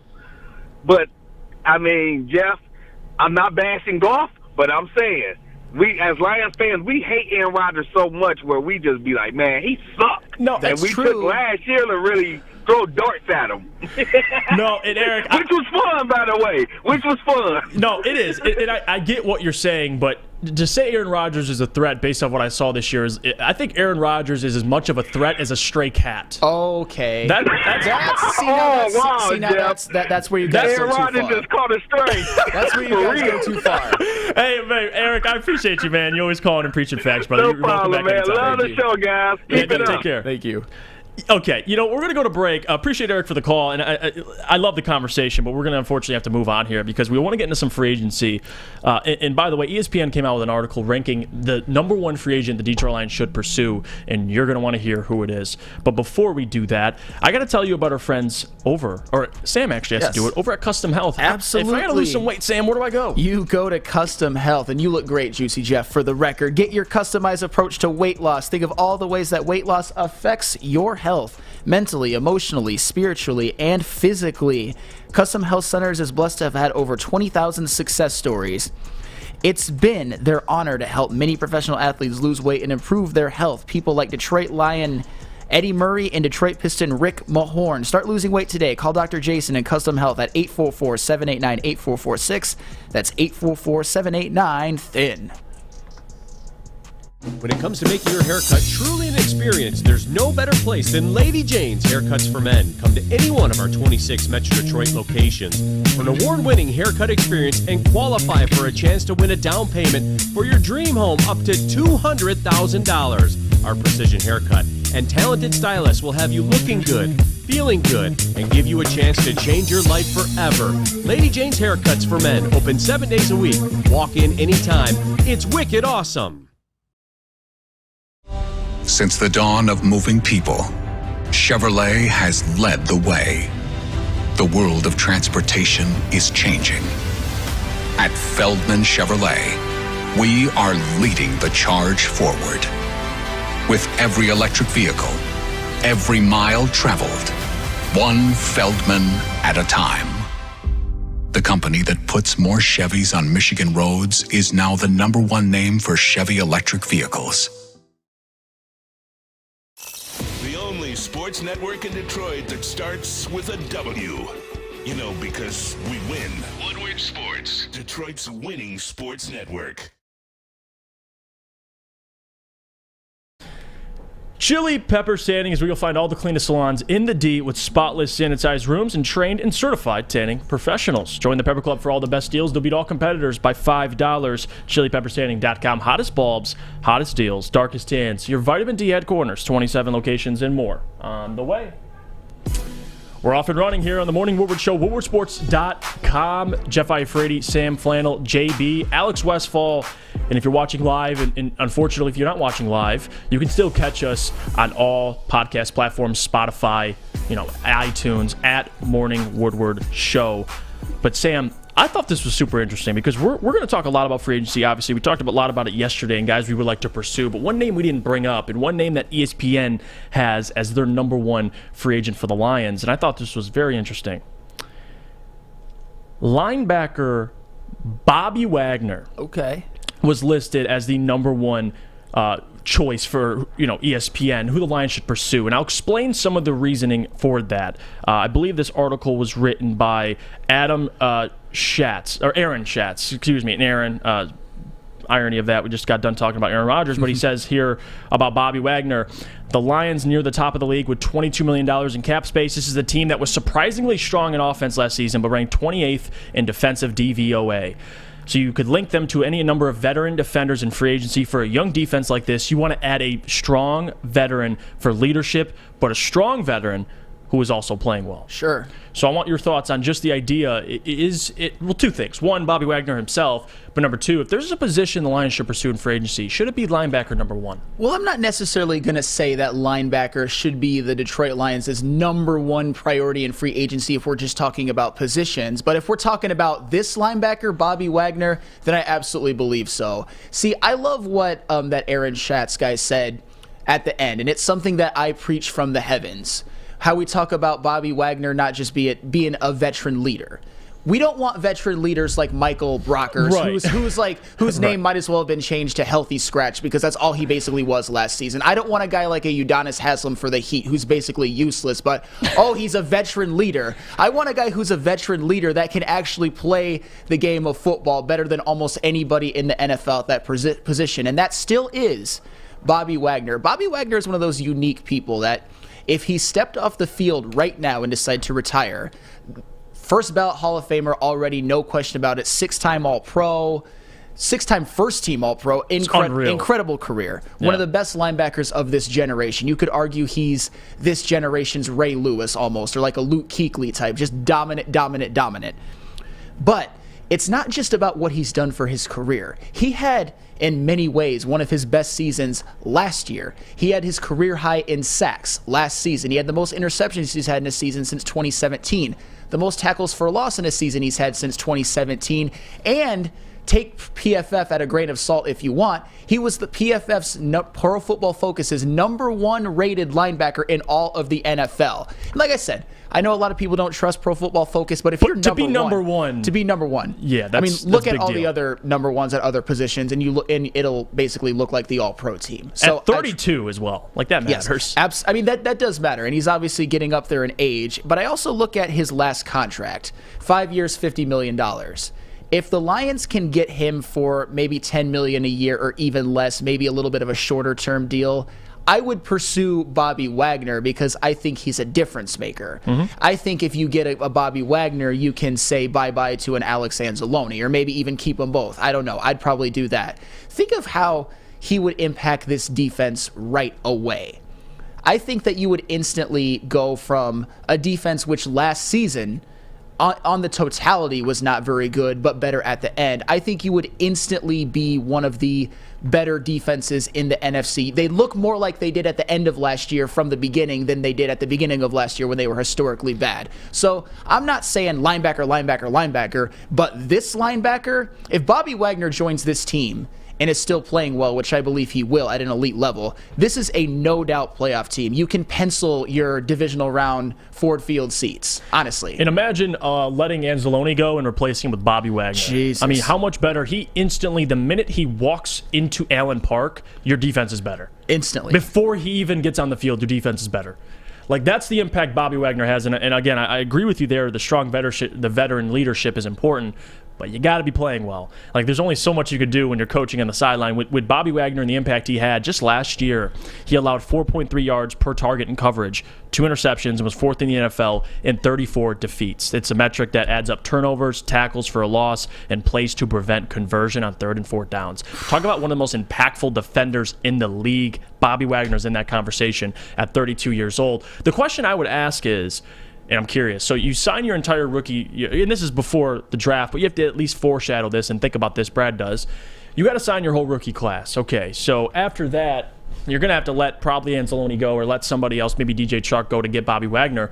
You look at the contract he got in L.A., it was 4 for $50, right? 5 for $50. 5 for $50, excuse me, $10 million annually.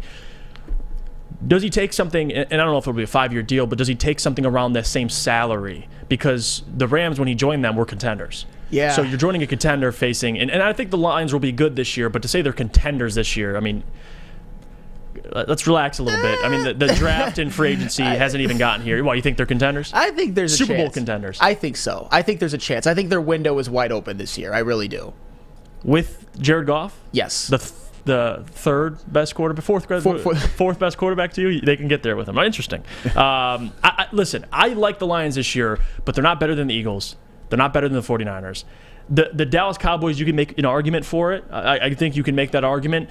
But come on, guys. I get it. You're Lions fans. But to say they're Super Bowl contenders this season before free agency and the draft even starts, I got to see how this thing shapes up first. I know, but we're not saying that. We're saying the thing about us Lions fans right now, and I think it's very, very universal, and this isn't even as much about free agency as it is about the draft. We trust Brad Holmes and what he is going to get for us in the draft, and this is kind of his first real chance in free agency to maybe go after a big name or two. I mean, quiet is kept about Brad Holmes. We all talk about how, he's never done anything in free agency. He hasn't really had the money to. He's had to let the Trey Flowers and Jamie Collins contracts go off the books. But what about last season? A couple of prove-it deals to a guy like DJ Chark and Deshaun Elliott. I would say that they both worked out. DJ Chark was a valuable contributor when healthy, and Deshaun Elliott was your starting safety. What about Isaiah Buggs and John Kaminsky? Some very, very under-the-radar signings. Isaiah Buggs was kind of a linchpin veteran defensive tackle in the run game and the run defense, and John Kaminsky was 3rd on your team in sacks. So I trust Brad Holmes can get some free agents and obviously continue drafting at an exemplary level, and because of that, I think that the Lions can win the division next year. And by definition, if you are a division winner in the NFL, you get a home playoff game, you are a Super Bowl contender. That's just it. See, and that's the thing I struggle with too, is because what if your division's bad? What if you win a bad division? Are you a Super Bowl contender? You still get a home playoff game. You might get a whole, just home playoff games all the way to the Super Bowl. And if you have a good record, you might get one and then another, and then you're in. I'm not saying that the Lions are going to have one of the best records in the NFC, maybe like top 2, but would it be that crazy? I mean, the Vikings won their division. They got bounced. They did. So I'm not saying the Lions don't get it twisted. I'm not saying the Vikings are the Lions, but that's like who cares? You're right, but it's not guaranteed. I mean, Tampa won their division. It was a terrible division, by the way. They won it at 8-9, 9-8, whatever it was. But Tom Brady's not lucky. And here we go. But by definition, they're Super Bowl contenders, even though last year everybody knew that team wasn't winning anything. So that's the problem I have, I guess, with that definition. But anyway, Bobby Wagner, I absolutely love this. Yes. I do. I think Jalen Ramsey is the number one target for me. I mean, that's the big fish out there. You got to go get him, especially with how bad the secondary is or was last year. But Bobby Wagner at the linebacker position, Sam, He's a dog. Yes. And he can still be very productive. And again, you could pitch him the idea of, you come to this team, we're already inches or maybe tied with the Vikings in terms of odds. You bring Bobby Wagner to the Lions, they're starting to stretch out a little bit in terms of being the favorite. Yeah, and you know the funny thing about Bobby Wagner, he came to the Rams just a year too late when the bill had already started coming due, when the Rams are obviously on the downswing. And you know, I don't have a whole lot of faith in them being good next year, although with a healthy Stafford, maybe a healthy Cooper Kupp, maybe, but that's not the point. You'd be going from a team that is sort of on the downswing, that already got their Super Bowl and are kind of declining, to an up-and-comer like the Detroit Lions. I think we both agree that Bobby Wagner on this defense was their weakness last year. I don't know if it necessarily would be if you add someone like Bobby Wagner. I think they could be a consistent all season long, at the very worst, top 20 defense. I love this. Scott White says Derek Carr and the Saints are not Super Bowl contenders, even though they'll probably win that division. Would you disagree with that? It all depends on how they're going to have to maneuver their roster with like the cap, because getting Derek Carr, you're just like, how? You know what I mean? Yeah, exactly. And I think that's why people say, you know, the salary cap isn't real. But Sam, by your definition, they are Super Bowl contenders if they win the division. But to act like if you win your division, you can't win the Super Bowl, to me, that's lunacy. And I get it. The Tampa Bay Buccaneers with a losing record. Can we agree? Context matters. Context matters. Do we think that the Lions will win if they win their division? They're going to do it at 9-8, or do you think they're going to improve? I mean, I think they'll improve. Okay. But let's say they go 10-7 and they win the division. I mean, you're going to say they're Super Bowl contenders. I am going to say, here's what I'm going to say if they're 10-7, and this is where maybe I'm contradicting myself a little bit. And you know what? I'm self-aware enough to realize this. One thing that you don't want to do in the playoffs is get upset at home. Ask Aaron Rodgers. Hey, hey! I just had to throw that in there. You know what? Fine. We'll I had to come for you, Sam, a little bit. Damn, Jeff, that was good. I'll give you that. But yeah, thank you, Kawhi. Yeah. That was. You know what I mean, though. You don't want to lose home playoff games in which you're favored. If you're 10-7, I would assume that you'd get a home playoff game in the wild card round, and then maybe have to go on the road in the divisional round, depending on how it shapes up. I'm just saying that if you win your division, your expectation going into the playoffs should be, we can win a Super Bowl. Of course. Not like this is just our year to kind of maybe like take our first step. And I guess I'm more talking about looking at teams and saying, can that team win a Super Bowl? You think they're capable? Like Minnesota won their division? No way. No way in hell that they were making a Super Bowl run. That was me. But if you believe that, that's on you. You saw what happened in the first game against the Giants. They gave up a Daniel Jones legacy game. They got him $40 million. They got him paid $140 million a year. Daniel Jones got to cut a check to Minnesota, man, for what they did. I mean, it's not like he got paid against the Eagles. He definitely didn't get paid against the Eagles. It was definitely against beating Minnesota. Credit to Brian Dable, by the way. JB, before we go to break, Bobby Wagner, love it, hate it, what do you think? I love it, actually. I would love if he came to the Lions. As you all have said, it brings that veteran presence, and the only experienced person that you have on there is Alex Anzalone, and he, of course, is probably going to test that free agent market right now. That and the simple fact that I believe you can get him for cheaper than I would re-signing Alex Anzalone, because he's going to want a bigger contract, maybe a long-term deal. Yeah, he's playing well. Yeah, he's playing well to deserve it as well, too. But Bobby Wagner, I think, given the age and that he already has a Super Bowl ring, I think for him is more about mentoring this young talent that is in the league right now, which I can definitely see him having a mindset for. So I don't think he's going to be ring chasing. I think he just wants to be mentoring and at least have a place on the field to help out others. No, and I agree with you, JB. Philip C. says, oh, gosh. There's people actually that okay, no Wagner, he's used up. We need young guys. Okay, Sam Flannel, let me ask you. You want your whole defense to be young guys? No, you don't. Okay, interesting. So you don't want Bobby Wagner, who's still extremely productive at his age at 32. Well, that's the thing that I don't want to... When I talk about Bobby Wagner, I'm not just talking about the fact that he's a first ballot Hall of Famer right now, that he's a 6-time All-Pro. I'm talking about the fact that he had one of the better seasons of his career last year, his best season rushing the passer last year, PFF's #1 ranked linebacker last year. He's not old and washed up. He's just a veteran. I think he's got a couple more good years left in him. And you know what else about Bobby Wagner that's even more amazing? What is it? In the past 7 seasons, he's missed 1 game. Nobody is more available than Bobby Wagner, and that's another skill. I mean, I know a lot of it's injury luck, but Bobby Wagner, if you're talking you don't want him because he's old and over the hill, I couldn't disagree with that and reject that point anymore. And it's proven by what he did last season. Not 5 years ago, not 4 years ago, not 3 years ago, not 2 years ago. Last season on a whole new team. Yeah, stop it. If Phillips. you say Wagner's washed, I want what you're smoking. And if you're smoking, I have a place for you to go and indulge on some beautiful food, and that's at Big Boy. Because Seafood Fest is back at Big Boy. Catch it while you can. Some favorites during Lent, like shrimp Alfredo, shrimp stir fry, and the new fish sandwich. Go to your local Big Boy today, and don't forget the all-you-can-eat fish fry buffet on Friday nights. By now you know me, Christina Gennari, as the obvious choice in real estate. And you know my website, soldchristina.com, as your #1 resource for buying or selling your home. Myself, along with my amazing staff, pride ourselves on making your home buying and selling experience a relaxing and easy one. Come see why we are the obvious choice. Christina Gennari at soldchristina.com, the obvious choice in real estate. 3 NBA championships. Detroit fans were there. 11 Stanley Cups. Detroit fans were there. 4 World Series wins. Detroit fans were there. And that one Lions playoff win in 1991? Yeah, Detroit fans were there. Woodward Sports, where the fans are.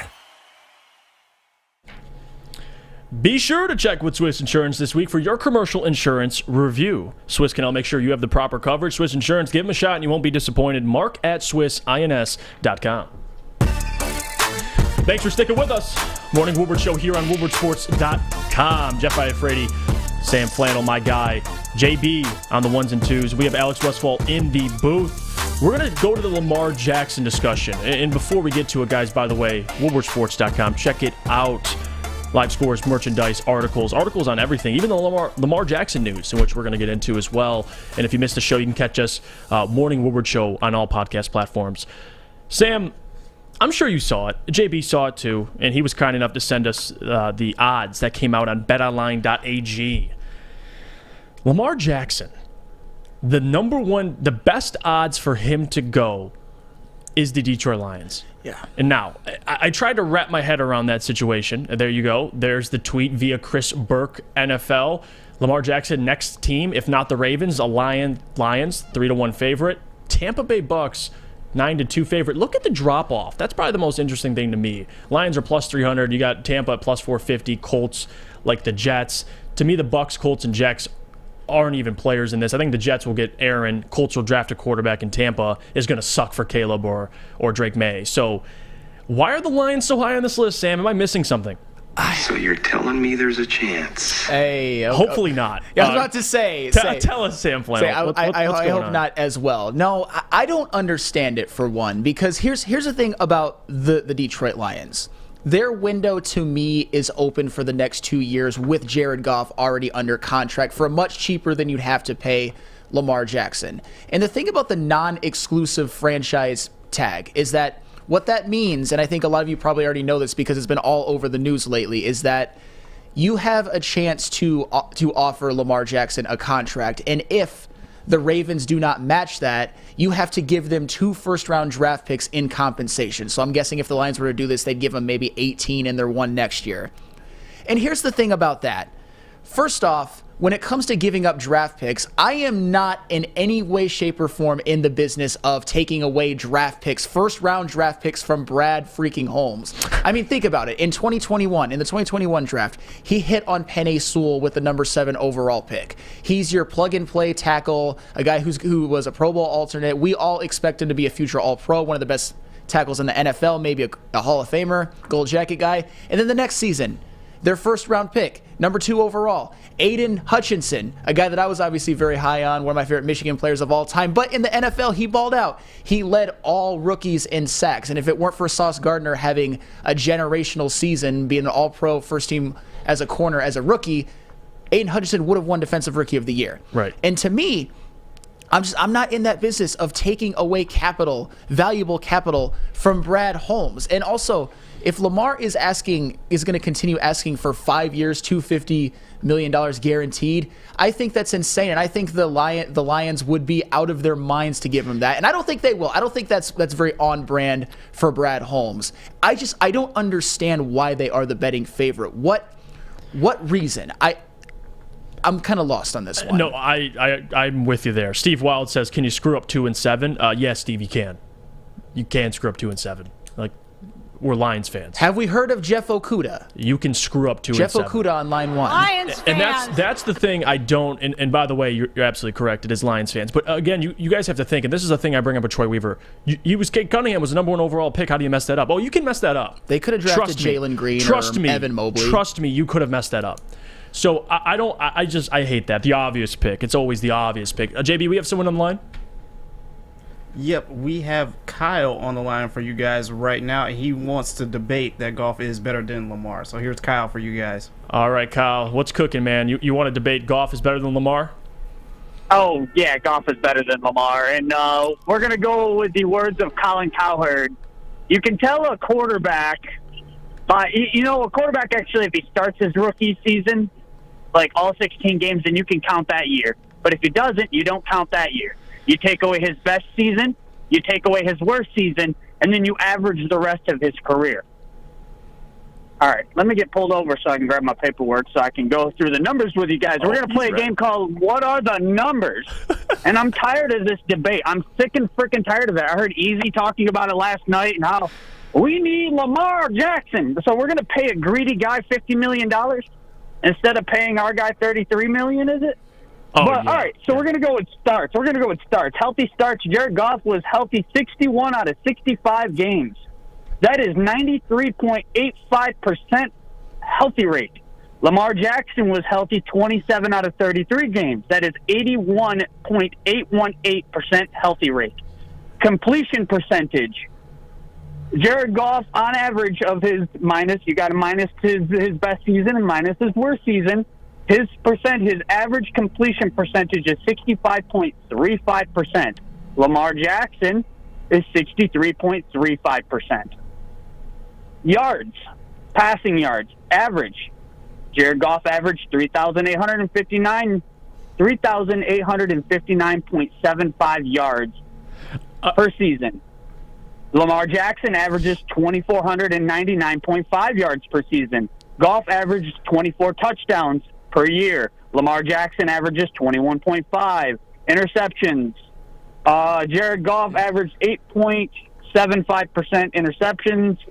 Jackson averaged 8. Jackson's better. Average yards per throw, 7.35 for Goff, 7.1 for Lamar. Kyle, when are we going to get to quarterback rating? 95.325% QBR for Jared Goff and 95.2 for Kyle. I'm confused on where Lamar Jackson Kyle, is better. Did you get to the rushing stats yet or no?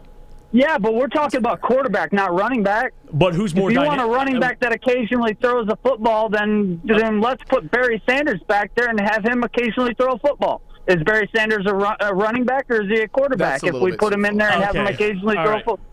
Kyle, and I appreciate. By the way, I appreciate the call, but at the same time, here we're talking about Lamar Jackson, unanimous MVP, and his career high. And I get you want to take away the best season he had. His best season is still better than any season Goff's ever had. So by a mile. So I'll admit if we're going off talent, and I appreciate the call, Kyle, by the way, but if we're going off talent, there's no question Lamar's more talented than Jared Goff. Like there's not really a debate there. Scrambling, sure. No, But scrambling also gets you injured. Scrambling also gets you not playing in the next couple games, which Lamar Jackson seems to be very good at. All right, well, Kyle, I appreciate. Are we going to pay a guy $50 million to play only 80% of his only 80% of the season, or are we going to? And Kyle, real quick, and again, we got to go to break soon, but I appreciate the call. No, you're fine. I appreciate you pitching Jared Goff because there are Lions I was trying fans. to throw it out as fast as I could. That way, I wasn't picking up all your guys' you came with the numbers. I mean, I can't lie to you, Kyle. I did not expect you to come with the numbers, but I appreciate Goff it. is more accurate, more passing yards, more touchdowns, All right, better QBR. All right, Kyle, we understand, man. I appreciate the call. You're welcome back anytime. Yep, later. All right, later. So there you go, guys. So Lamar Jackson is a better, more talented quarterback than Jared Goff. But if you want to talk about health and being available and accuracy, yeah, we can nitpick and say Jared Goff's better in those categories. But Sam Flannel, unanimous MVP. I mean that did happen, and I think that more of the sort of the rub with Lamar Jackson and this whole coming to Detroit, it isn't about Lamar Jackson, the quarterback. It's about what you would have to give up in terms of draft capital and what the type of deal that Lamar Jackson would be asking for. And that's the problem. Wait, if you want to come to me and say, Jeff, well, I don't want to pay Lamar $50 million. Okay, and again, I don't want to pay a quarterback right now $50 million either. I'm on the boat of drafting a quarterback at 6. I've said that multiple times. But if you're asking me, who would you rather pay, Jared Goff or Lamar Jackson $50 million, I'm paying Lamar Jackson $50 million. Because at least I get what he can do with his legs. I get if you want to pay Goff, but Lamar's talent, he's more talented, so more dynamic. So if we're going off that, I'm paying him $50 million. But if we're going off what I would do, you draft a quarterback, you get him on a rookie deal, somebody that you think can be, maybe if you like Anthony Richardson, there you go. You hope he can be Lamar, bigger, better arm than Lamar on a rookie deal. And I'm not trying to go Neil Rule on everybody, but financials matter. It really does. So if we're talking about giving up 2 first-round picks, which you made the point about Brad Holmes, I would not do, and you pay him $50 million, that's a death note. I don't want to be in that situation. It has nothing to do with Lamar's talent. But if you're trying to tell me, Jeff, Lamar on the Lions would be, if you talk about Super Bowl contenders, Lamar Jackson would make the Lions better if he came here and Jared Goff was not here no longer. If you replace Jared Goff with Lamar, the Lions get better. You cannot convince me otherwise.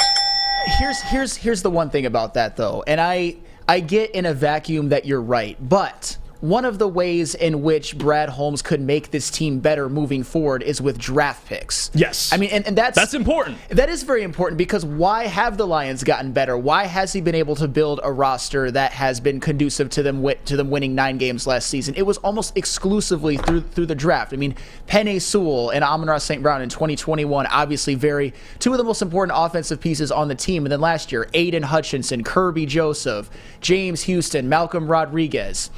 That's the reason why the Lions have been able to improve so much, other than, of course, I mean, along with coaching and all that good stuff and improved play and development, but a lot of it is through the draft. I don't want to handcuff Brad Holmes. I get that Lamar, just swap Lamar for Jared Goff. No financials or no draft. That's all excluded. Obviously, Lamar would make them better. But that's not the question. That's not what we're talking about. Would you trade and sign Lamar Jackson? Sure. No. But if you're the conversation, I love Funky's comment. So Lamar has a 2% lower completion percentage by that guy's adjusted numbers. Let's list the wide receivers that both were throwing to and put them in order of who you'd want first. Great point, Funky. Because, listen, you just heard Eric DeCosta, the GM of the Ravens, come out and pretty much throw his wide receivers under the bus. And again, not saying it's completely true, because I like Rashad Bateman. I like some of the talent they have, Duvernay. But come on, we're going to bring up the number one thing with Lamar for me is health, because I get that point of it, right? You're concerned about the longevity. Jared might be, more consistent over a long period of time, but if we're talking higher level of play, it's Lamar Jackson. Now, the assets you'd have to get or fork over to get him, that's another conversation. But you ask any GM in the NFL right now, fantasy draft, any GM, Jared Goff or Lamar Jackson, Sam, who are they taking? Well, they're taking Lamar Jackson. Every single... Now, salaries, now we're talking numbers, that's different. But I'm talking equal salary, who are you taking? I don't think there's maybe 1 or 2 general managers that would say, well, I like Goff better. Everybody else is taking Lamar Jackson. So, if you like Goff, that's fine. I appreciate Goff. I still have a lot of confidence in what he could do in a Lions uniform. But don't come to me with that Goff's better than Lamar Jackson. Like Lamar Jackson's just some scrub. No, he's not a scrub, but he's obvious. He's regressed the last couple of years. He's missed 10 games in the past 2 seasons, and that does scare me a little bit. And if we're talking about assets that they'd have to give up, they'd only have to give up 2 draft picks, because it's not a trade. So you wouldn't be gutting your roster of what you currently have. You would be taking away a couple of opportunities to improve the roster. So if I still, just with what he's asking for, I can't. One of the reasons why... Yeah, the contract he's asking for is why he has not been acquired yet. It's a lot of money. The next couple of seasons, whether you like him or not, these next 2 years, Jared Goff is on a team-friendly deal. Yes, he is. No question. And for what he's playing, it's a discount to market, and he's playing above his market value. But Lamar Jackson, if he instead of asking for what he's asking for, if he went to GMs and said, I want what Jared Goff has right now in that contract, dude, he'd have multiple suitors. It's the money. People act like no team wants him because of his talent. No, that is not why. It's because of the money he's asking for. And I don't blame him. And the 2 first-round picks you got to give up. Yeah. That's what is pulling teams more back from Lamar. Sure. Has nothing to do with Lamar's talent. Lamar's a winner in his career. Check the numbers. Except in the playoffs, different story. I know, but in the regular season has done nothing but win games. So I don't want to hear it. I'm sorry, guys. We're going to go to break. But before we do, I got to tell you, Actually, no, I don't. We're going to go to break. When we come back, we're going to get into Michigan basketball. And Sam Flannel has to get something off his chest regarding Juwan Howard. I can't wait to hear it. We'll see you guys after the break. At work and at home, we're there with smarter security solutions. Featuring complete automation with customized alerts and more. For over 90 years, we've been the company that's been counted on to protect what matters most, all with personalized service and care. Right now, for a limited time, receive a free video device plus free installation with a new home system. Guardian Alarm. We protect Michigan.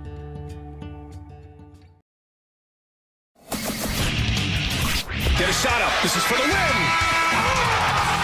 All of Detroit's sports teams live on Woodward. All of Detroit's sports coverage lives on Woodward Sports. Driving the best in Detroit sports coverage. Planet Fitness is home with a judgment-free zone where you can work out in a non-intimidating, judgment-free atmosphere. The gym that has always been known for being clean is now cleaner than ever, has tons of equipment, a full-body workout, the 30-minute circuit, and all memberships, including fitness training. You can get all of this for only $10 a month. Your fitness is essential, and fitness is a key part of your physical and mental wellness. Join in today in club or online at planetfitness.com. It's Planet Fitness, where your fitness is essential. We're off. We're running. Halfway through the second hour, Morning Woodward Show here on WoodwardSports.com. Live scores, articles, merchandise. And as always, if you can't catch us live, which you really should, 8 to 10 on weekdays, you can always watch the podcast via Spotify, iTunes, Morning Woodward Show. Check that out. Leave a rating. Give us a rating. Say, hey, Sam and Jeff are pretty funny. JB's cool, too. JB's great. Like, share some love. We're going to get into it. Michigan basketball. And Sam, you mentioned this yesterday. I know what's been on your mind. You're the resident Michigan fan in here. JB, you're a State fan, correct? Yes. Okay, this show just became much more interesting moving forward. But Sam Flannel, what do you have to get off your chest, my man? Because they do play the Rutgers today. Yes. If Michigan loses at 11 o'clock today, it'll be on while I'm doing sound in the sound booth for the Big D Energy show from 11 a.m. to 1 p.m. If Michigan, I'll send you updates. Yeah. Hey, I'm sure Neil Rule will gladly do that because we've had our battles back and forth. If Michigan loses this game to Rutgers and therefore does not make the NCAA tournament, I want Juwan Howard fired on the court and not even allowed to return home. The thing about Juwan Howard, and I know a lot of people like him because he was a Michigan legend as a player.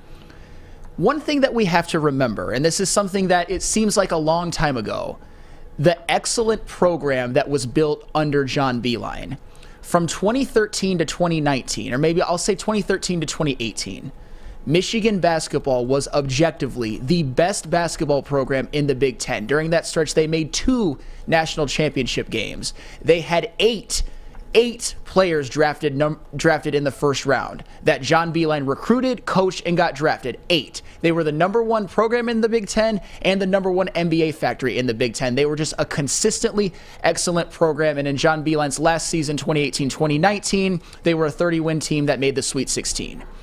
Since Juwan Howard has gotten there, he also happened to inherit Franz Wagner and Isaiah Livers, by the way, 2 damn good players who have turned out to be. Isaiah Livers is one of our players with the Pistons has turned out to be okay, and Franz Wagner might be a star. He might be. We'll see. That's what Juwan Howard inherited. A great program. To me, he has pretty much burnt it to the ground in 4 years. And that's serious. The first year, I'm not going to count that because the tournament got canceled due to COVID. They had a 500 record in the Big Ten that year. They might not even made the tournament. And in the next season, you know what? In the next season, I'll give Juwan Howard credit. They won a Big Ten basketball, a regular season Big Ten title. And I'll give them that. And they made the Elite Eight, great year. But even in that Elite Eight season, you know what they did in the Elite Eight? They choked away a chance to the Final Four by scoring 49 points against the number 11 seed play-in team, UCLA. And Final Fours, we know how important they are. We know how much Michigan State fans cling to their Final Fours, and rightfully so. Because Tom Izzo caught a stray. Hey, Tom Izzo has 6 of them, and I give him a lot of credit for that. And Juwan Howard had an opportunity to give Michigan another one, and they choked that one away. And then last year, You bring back Hunter Dickinson. You bring in 2 5-stars. And then you go 19-15. You make the Sweet 16, but you limp into the tournament and have a disappointing year. And then this season is the disaster of all disasters. Did you know, Jeff Iafrate and Jeremy Bryant, that this year there were 6 games in which Michigan at one point in the game had an 80% chance to win probability or over, and they lost 6 of them. Yeah. That is insane. They've had 7 actually of some of the worst losses I've ever seen where they just can't close games. It's awful. And that tough Big Ten. It's not a tough Big Ten. I know. That's the thing. I'm joking. They have the most high-end talent of any team in the Big Ten. I know you're joking. I know you're trying to get me all riled up. They have the most high-end talent of any team in the Big Ten. They've got 2 NBA players, NBA first-rounders, in Jett Howard and Kobe Buffkin. Kobe Buffkin, who is been a revelation, one of the most improved players, and Hunter Dickinson coming back. And I'm not saying that Hunter Dickinson is a first rounder of the NBA, but he is a damn good college player. He's giving you 18 and 9 on 56% shooting and 42% from 3. And this team and this Big Ten is in danger of missing the NCAA tournament. Are you kidding me? That can't happen. This program that was elevated to an excellent standard under John Beilein is now kind of the last couple years with talent been relegated to, they might limp in and make in a little bit of a run. But I'll tell you what, if they lose to Rutgers today, they're not getting into the tournament. If they beat Rutgers and lose to Purdue, they still might not get in. And that is unacceptable. And I want all Michigan fans to band with me and have this team held to a standard. Don't let Juwan Howard get away with this. Remember the good old days with John Beilein, the best coach in school history. Remember it. Do not forget. Yeah. Juwan Howard cannot get away with this. And it's funny because even John Beilein, to some extent, it's not like he was overly praised, and when he left and Juwan was brought in, it was more like, okay, yeah, we'll be fine. It's like a lateral move. We think Juwan can still do what John Beilein did for us. Now looking back, Sam, now everyone misses John Beilein, don't they? Of course, and it was never a lateral move. That's the thing. I had questions from the beginning. You knew. But then after year 2, I gave Juwan Howard credit. They made the Elite 8. They won the Big Ten championship in the regular season. I'll give them that. But it was never a lateral move. Juwan Howard had never been a head coach at any level. He had been an assistant with the Heat. And to Juwan Howard's credit, but also this is partially his downfall. He's a Michigan man, though. He's a Michigan man. He's recruited very well. Yes. Caleb Houston and Moussa Diabate, they were 5-stars, but how did they really develop at Michigan? I mean, they weren't good. No. I mean, they weren't what they were supposed to be. They Especially both got Diabate. They both got drafted in the 2nd round, but still. But I think the most significant moment of Diabate's career was swinging on somebody. I think that was the most significant moment. He had one game that was excellent. But you know what? Hey, you know what? That's not out of line. I'm not going to throw a flag on that one. I'm not. And then Caleb Houston at times couldn't throw a ball into the ocean. No, yeah. And he turns out to be a decent NBA player. But I'm not going to give Moussa Diabate and Caleb Houston a cookie for having a cup of coffee in the NBA and for getting drafted in the 2nd round. And I'm not even saying it's their fault. But then this year, Jett Howard, except for the fact that he's a little inconsistent with his shot and at times a poor defender, I think he has panned out for the most part. He's going to be a 1st-round draft pick. Kobe Buffkin has went from being a bench guy last year to a 1st-round projection. I've seen mock drafts where they're both mocked in the 1st round. And Hunter Dickinson, I've had my battles with him, but lately he's played very, very well, and he is an excellent college player, and there's nothing wrong with that. There is no excuse for how far this team has fallen. Even if Michigan wins today, they might not get in. That's the problem. So does it change where you're at with Juwan Howard? I don't think anything. What can move the needle for you? Because I think Adham has, and I've talked to Adham at the office, around the people around the office, and a lot of people have similar views with Juwan Howard. So where are you at? What do you need to see? Are you out on Juwan, or are you still give him one last flyer? Because a lot of Michigan fans, the more I see about Juwan, it's more negative than positive. I don't know if I'm completely out if they make a Big Ten tournament run and maybe win a game or 2 in the NCAA tournament. I'd be willing to give him a chance after that because at the very least, it's kind of like what happened last year. At the very least, and it should be a higher standard than that, but at the very least, they made the tournament and made the Sweet 16 last year. If they make the tournament, win a game or 2, I would be okay with giving Juwan Howard another year with his seat being hot. But but that's the thing. With this much talent in a crappy Big Ten where Michigan, by the draft projections, by the numbers, has the most high-end talent of any team, if they miss the tournament, That's a fireable offense. You should be automatically fired. That's insane. And you heard it from him, the Michigan man. In these comments, too, are making me laugh. Rad says, Juwan needs to fight the coach from Rutgers if he loses. Well, that's another thing. He's had some issues as well. Yeah, it's not just been on the basketball court as well. But we'll see. Interesting. And we're going to recap some of that. So depending on how the result looks tonight, we're going to get a very different Sam Flannel depending on where it goes. So I'm excited for tomorrow's show. But we're going to go to break. When we get back, we're going to talk some Pistons with our Detroit Pistons beat writer, Detroit KoolAid. But stick with us. And thank you, guys. If you haven't already, drop a like on the YouTube stream. If you're watching on woodwardsports.com, check everything out. So many features available to you. Live scores, merchandise, articles, and so on and so forth. We'll see you guys right after the break.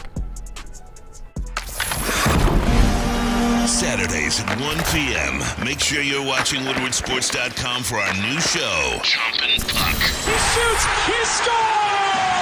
With four-time Stanley Cup champion Darren McCarty and Michael Gentry, Jumpin' Puck is taking the Detroit hockey community and giving them a voice. Pros to Joes. You'll get the best Detroit hockey coverage around. Jumpin' Puck. Saturdays 1 p.m. on woodwardsports.com. You're about to be shell-shocked. The catch of the day is in. Big Boy Seafood Fest is officially back. Join us for some of your favorites like our popcorn shrimp and pike perch platters and our classic fish and chips. This year, we've reeled in some fresh catches like our shrimp Alfredo, shrimp stir-fry, and our fish sandwich. And especially, don't forget about our all-you-can-eat Friday night fish fry buffet. Every day is a fish fry at Big Boy. My name is Lee. I've lost 35 pounds on the Custom Health Center program. So the three biggest benefits that I've gotten from this program has been I'm not snoring anymore, I have a lot of energy, it's great, and oh, by the way, look at this. No, I'm just kidding. No, I'm just kidding. Call us at 844-789-THIN or visit CustomHealthCenters.com for a free consultation and get started for as little as $5 a day. Woodward Avenue, the first paved road in America. Woodward Sports, the first sports network born in Detroit and made for Detroit. Let me tell you about our friends. Oh, excuse me. You need to tell them about our friends at Cousins Maine Lobster. Sports loves lobster, and what's better to get your fix than Cousins Maine Lobster? With 2 trucks rolling around Detroit, you can be sure to find the best lobster rolls, lobster tots, and lobster tacos to power through the day. Go to cousinsmainelobster.com to find the schedule. We're almost to the end of the show here, late in the second hour, Morning Woodward Show, woodwardsports.com. If you guys haven't watched us already, check us out on podcasts, whatever you listen to, Spotify, iTunes, Morning Woodward Show. Jeff Iafrate, your host, alongside me, Sam Flannel, JB, Alex Westfall. The crew's all here. We have a special guest today as well, my good friend, Detroit Pistons beat writer for Woodward Sports, Brandon Dent, a.k.a. Detroit KoolAid. What's going on, my man? Hey, what's good? What's good? What's good? Listen, bro, the morning has already started off fabulous. You ran into somebody. I did. Who'd you run into in Birmingham Roast? Yeah, which has delicious coffee. Listen, man, shout out to Ashton, the trainer. He's done a lot of great things for the platform. He's supported. He's done a lot of good things from just putting on for Detroit and showing everybody, like really shining a big light on the fact that it's truly Detroit versus everybody. And I love that he's taking that on, man. So shout out to Ashton, the trainer, man. He's come by. It looks like I don't know if he's still over there or not, over at the roast, but I know he's supposed to be coming back. Yeah, shout out to him, he's a real one, man. Just Cade and his entire family. I mean, Cannon, they're all great people. They really are. Brandon, you're the voice of reason, and I got to come to you for all. You know, we do our Woodward Pistons podcast, which you could check out, Woodward Pistons YouTube, all social media. I watched the game the other day. Jaden Ivey, what he's done playmaking-wise, I mean, 26 and 12. He's balling. And some of those passes, we've seen him do that at Purdue, but the more consistently you're seeing it, Jaden Ivey, you got to keep the ball in that man's hands consistently. Jaden Ivey is answering all of the questions that we had during the pre-draft, after the draft, after the summer league. You continued to coin the phrase, well, what was he asked to do? Right. We weren't going to put any cap on Jaden Ivey. We knew that the skills, we knew what the talent looked like. We just needed to see if this guy could acclimate to the NBA space. NBA defense. And if he could keep those turnovers together, and as he's continued to do that, play composed at mid-ranges, come around, his three-point shot just continues to be. People say, oh, he's developed it. It's just kind of been pretty decent all year round. I haven't seen the rookie wall hit or anything. He's just continued, especially with, when Cade went down. At first, I was a little bit disappointed because I wanted to see these guys play together because I think that they truly are star and star. I don't think that this is a star and a sidekick type of thing. I think this is Batman and Superman, not Batman and Robin. But I saw him kind of step into his own, and then when they kind of put him in as the lead ball handler, kind of to get back to what you were talking about, he just really excelled. It seemed like that's when he was at his best. And so it's going to be an interesting dynamic to see how they go next year with Cade and Ivy, but I can't wait to see it. It's awesome. Hey, and I'll tell you what, if Jaden Ivey didn't have his occasional implosion shooting going like 3 for 15, 4 for 15, he might be in conversation for Rookie of the Year. I know Paolo is kind of running away with it, but even he has had his issues with shooting and cold stretches and being inefficient. And what people don't want to tell you is Jaden Ivey has a better three-point percentage than Benedict Mathurin this season, but I keep getting told that Jaden Ivey can't shoot, and Benedict Mathurin is a marksman. Don't tell them by that, the numbers, Sam. that's not true. But here's the thing about the Pistons. I understand that what Dwayne Casey kind of inherited was a financial mess, and then they drafted Cade Cunningham. It was looking on the up and up, and then this last season that we're currently in, it's basically a lost season for Cade. He basically misses the whole thing. But the Pistons' record and how they play does not look it looks terrible. Let's just call a spade a spade. And if the Pistons win 18 games or less, and this is a crazy stat, I thought it was made up, but it's not. And I know we have to take into account a couple of seasons were a little bit shorter, I think 66 and 72. The Pistons in the last 4 seasons, are in danger of winning less games, 81, than there are in an NBA season. Talk me off the ledge. Why is that okay? Like, I know we're in a rebuild. Like, should I still have hope for the Pistons moving forward? Definitely. The hope was always in if Troy Weaver could get a clear assessment on what this roster is, currently has. Some of the things that we identified in the offseason was very quickly, especially with Jeremy Grant gone, there were not very many highly talented individual defensive players on this team. And that's saying a lot. And it just wasn't. We held out hope for Killian Hayes, and we like what he can do. But is he an absolute, I can go out there and just stop you on defense? I don't think so. No, so there was no hope from the beginning of the season. We knew that. As it relates to wins and losses, as it relates to competition, and we all sat on the shows, Jeff, Rod, and Sean Murphy, other people, and we all stated, this team is not quite there, even with the play-in. Mm-hmm. We said that this was an assessment year. This was a development year. This was a time where Troy Weaver was going to have to make some decisions, big decisions on his first draft class with Killian, Sadiq, and Isaiah Stewart. And one of those decisions have already been made with Sadiq Bey. So as it relates to this hope question, no. The wins and losses this year, they only matter to your draft positioning. So they're doing a masterful job in that regard. And as it relates to the future, let me ask you guys this. How many players away are they? Good rotational players away are they from making the play-in tournament in your minds? It depends. Maybe Cade plus Victor. I mean, maybe. Well, it starts with how do these guys develop next year? What kind of steps do they take? That matters. And then on top of that, who are you bringing in? What caliber of free agent? Because if you're bringing in solid 3-and-D guys and Cade is back playing exceptional, Jaden Ivey takes that next step, I think this team could be somewhat in contention for the play-in, but you could go out and get even a better player. So early on, it's hard to say, but I would say there are only a handful of guys. I mean, it's funny because Pistons fans think, and I'm not saying all, but some will say, well, we're in playoff contention, but they don't want to get rid of some of these guys. And the reality you have to face is, yes, playoffs. That's the question. And the reality you have to face is some of the guys that are on this roster, if not a couple of guys on this roster, will not be here next year. No, they're going to get flipped. They're going to get flipped. Listen, Rod started off the season telling us at least a couple trades. Since then, Bojan and Sadiq Bey trades have happened. So he's been spot on with that, and it's been Troy's MO. In the offseason, how many players did he add? He flipped this roster every single offseason with at least, 3, 4, 5, 6, 7 new players. And within that, they've always been some high-impact guys, right? They've been 3 draft picks in the first round his first year, and then, hey, I'm going to get Jeremy Grant as well. Also, Jalen Duren, Jaden Ivey, Bojan Bogdanovic, Alec Burks in the same draft, in the same offseason. So you go into this offseason with another high-level draft pick and a lot of cap space. I continue to say this. This is the most pivotal offseason. Oh, my goodness, man. These flashbacks. I'm sorry. Look, this is the most pivotal offseason since Joe Dumars wrongfully spent the freed up cap space. Talking about Ben Gordon?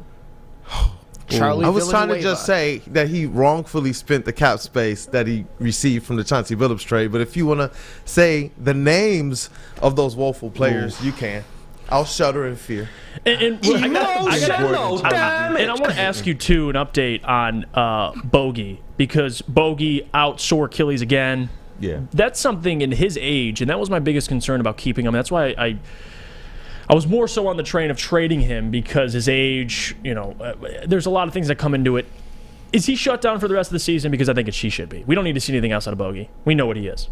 Yeah, I think 2 of the players I wanted to see shut down or just, hey, let's save these guys until next season. Honestly, Jalen Duren, who's kind of gotten a couple different little injuries that just kind of concern me, as well as Bojan Bogdanovic, because I just don't know how much he's going to add or take away from this team right now. I do want to see these young guys get in here, and if this is about development, develop. Whether they're going to trade him or whether they're going to keep him, long term, that's a whole nother question. Obviously, that's about how they infuse this team with talent. But as it relates to the rest of this season, I would prefer to see him kind of shut down. Maybe come back every now and then just to have a couple nice games. But I love the fight that this team is putting up. I like the fact that Troy Weaver, if this is a development year, is taking his opportunities to look at everybody. Wiseman, Hampton, Eugene. I'm sorry I cannot pronounce your last name yet. But I loved exactly what he brought to the table as it related to that toughness. Yeah, no, and again, number one, thank you for joining us, by the way, Brandon. And you could stick with us through the mailbag if you would like. You could stay in the chair. But before, guys, if you're Pistons fans and you're sitting through this season, I got a place you can go to for help, and that's SMA. And I completely understand the sports marketing agency. It helps spread awareness about mental health and substance abuse. Their new podcast, This is the S Word, it helps fight the stigma about seeking help. If you or someone you know is struggling, head to thesportsma.com for more information.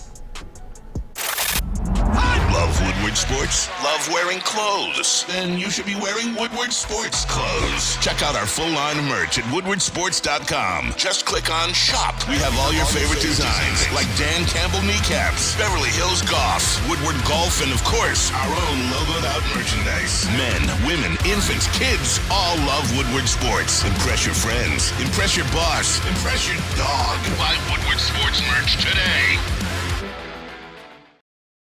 Introducing the Planet Fitness Guide to getting that post-workout glow. Step 1. What's your why? More epic energy? Better sleep? Blow off steam? Step 2. Join Planet Fitness for just $10 a month and get moving in our clean and spacious clubs. Step 3. Bask in that post-workout glow. Join Planet Fitness today for just $10 a month. Join today at any of the 50-plus Detroit area locations.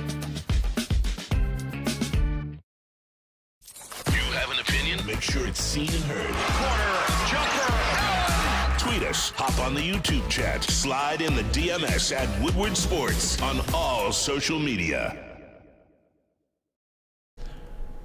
Let me tell you about our friends at the Fulling Warehouse in Hamtramck, because it is the home of the original football bowling game. 2 to play for $12, the unlimited open play. Or you can pay $120 for a lane reservation for up to 10 people. $2 Mr. Beer Machine, full bar. Check it all out, fullingwarehouse.com. It'd be great if we could just settle this debate and have Jared Goff and Lamar Jackson just go to Fulling Warehouse. Let's just get it over with. I mean, let's just clear up the rumors here. That's not fair, though, because it wouldn't showcase Lamar's running, because I think Jared Goff might actually win that one. No, I'm just messing around. Yeah. Welcome back. Morning Woodward Show here on WoodwardSports.com. Jeff Iafrate, Sam Flannel, JB, Alex Westfall, and chilling with us through Mailbag. My good friend Brandon Dent, Detroit KoolAid, covers the Detroit Pistons for us. Drop your questions. Pistons, Lions, anything. Red Wings, Tigers. I mean, drop them all. Even U of M basketball for my friend Sam Flannel over there. And we'll start with the first one. Bring in funny. Mailbag, Jeff, previous question. Who's your goat in poker? I actually not a big fan of poker. So do you guys have any goats at poker? No. Okay, well, there you go, bringing funny. Not big poker guys around here. So moving on, our apologies. Big Play Jay, Brandon Miller reminds me of a lesser version of Paul George. Brandon Miller. I love it. I've been talking about Brandon Miller since December, so I'm all for it. Brandon Miller's the guy. Is he a lesser version? I don't like the comparison part, but Brandon Miller at 3, yes, please. Mailbag, John Beilein coming back after Juwan loses to Rutgers. Sam Flannel? I would never root for Michigan to lose, but if that would be the greatest consolation prize. Although John Beilein, I think he's 70 years old now. I don't know, but Juwan Howard needs to win this damn game. Big Con asks, Mailbag, would you rather pay Jared Goff $50 million in a year or two, or $50 million to Lamar this year? Well, we'll just change the question. Who are you paying $50 million to, Lamar or Jared Goff?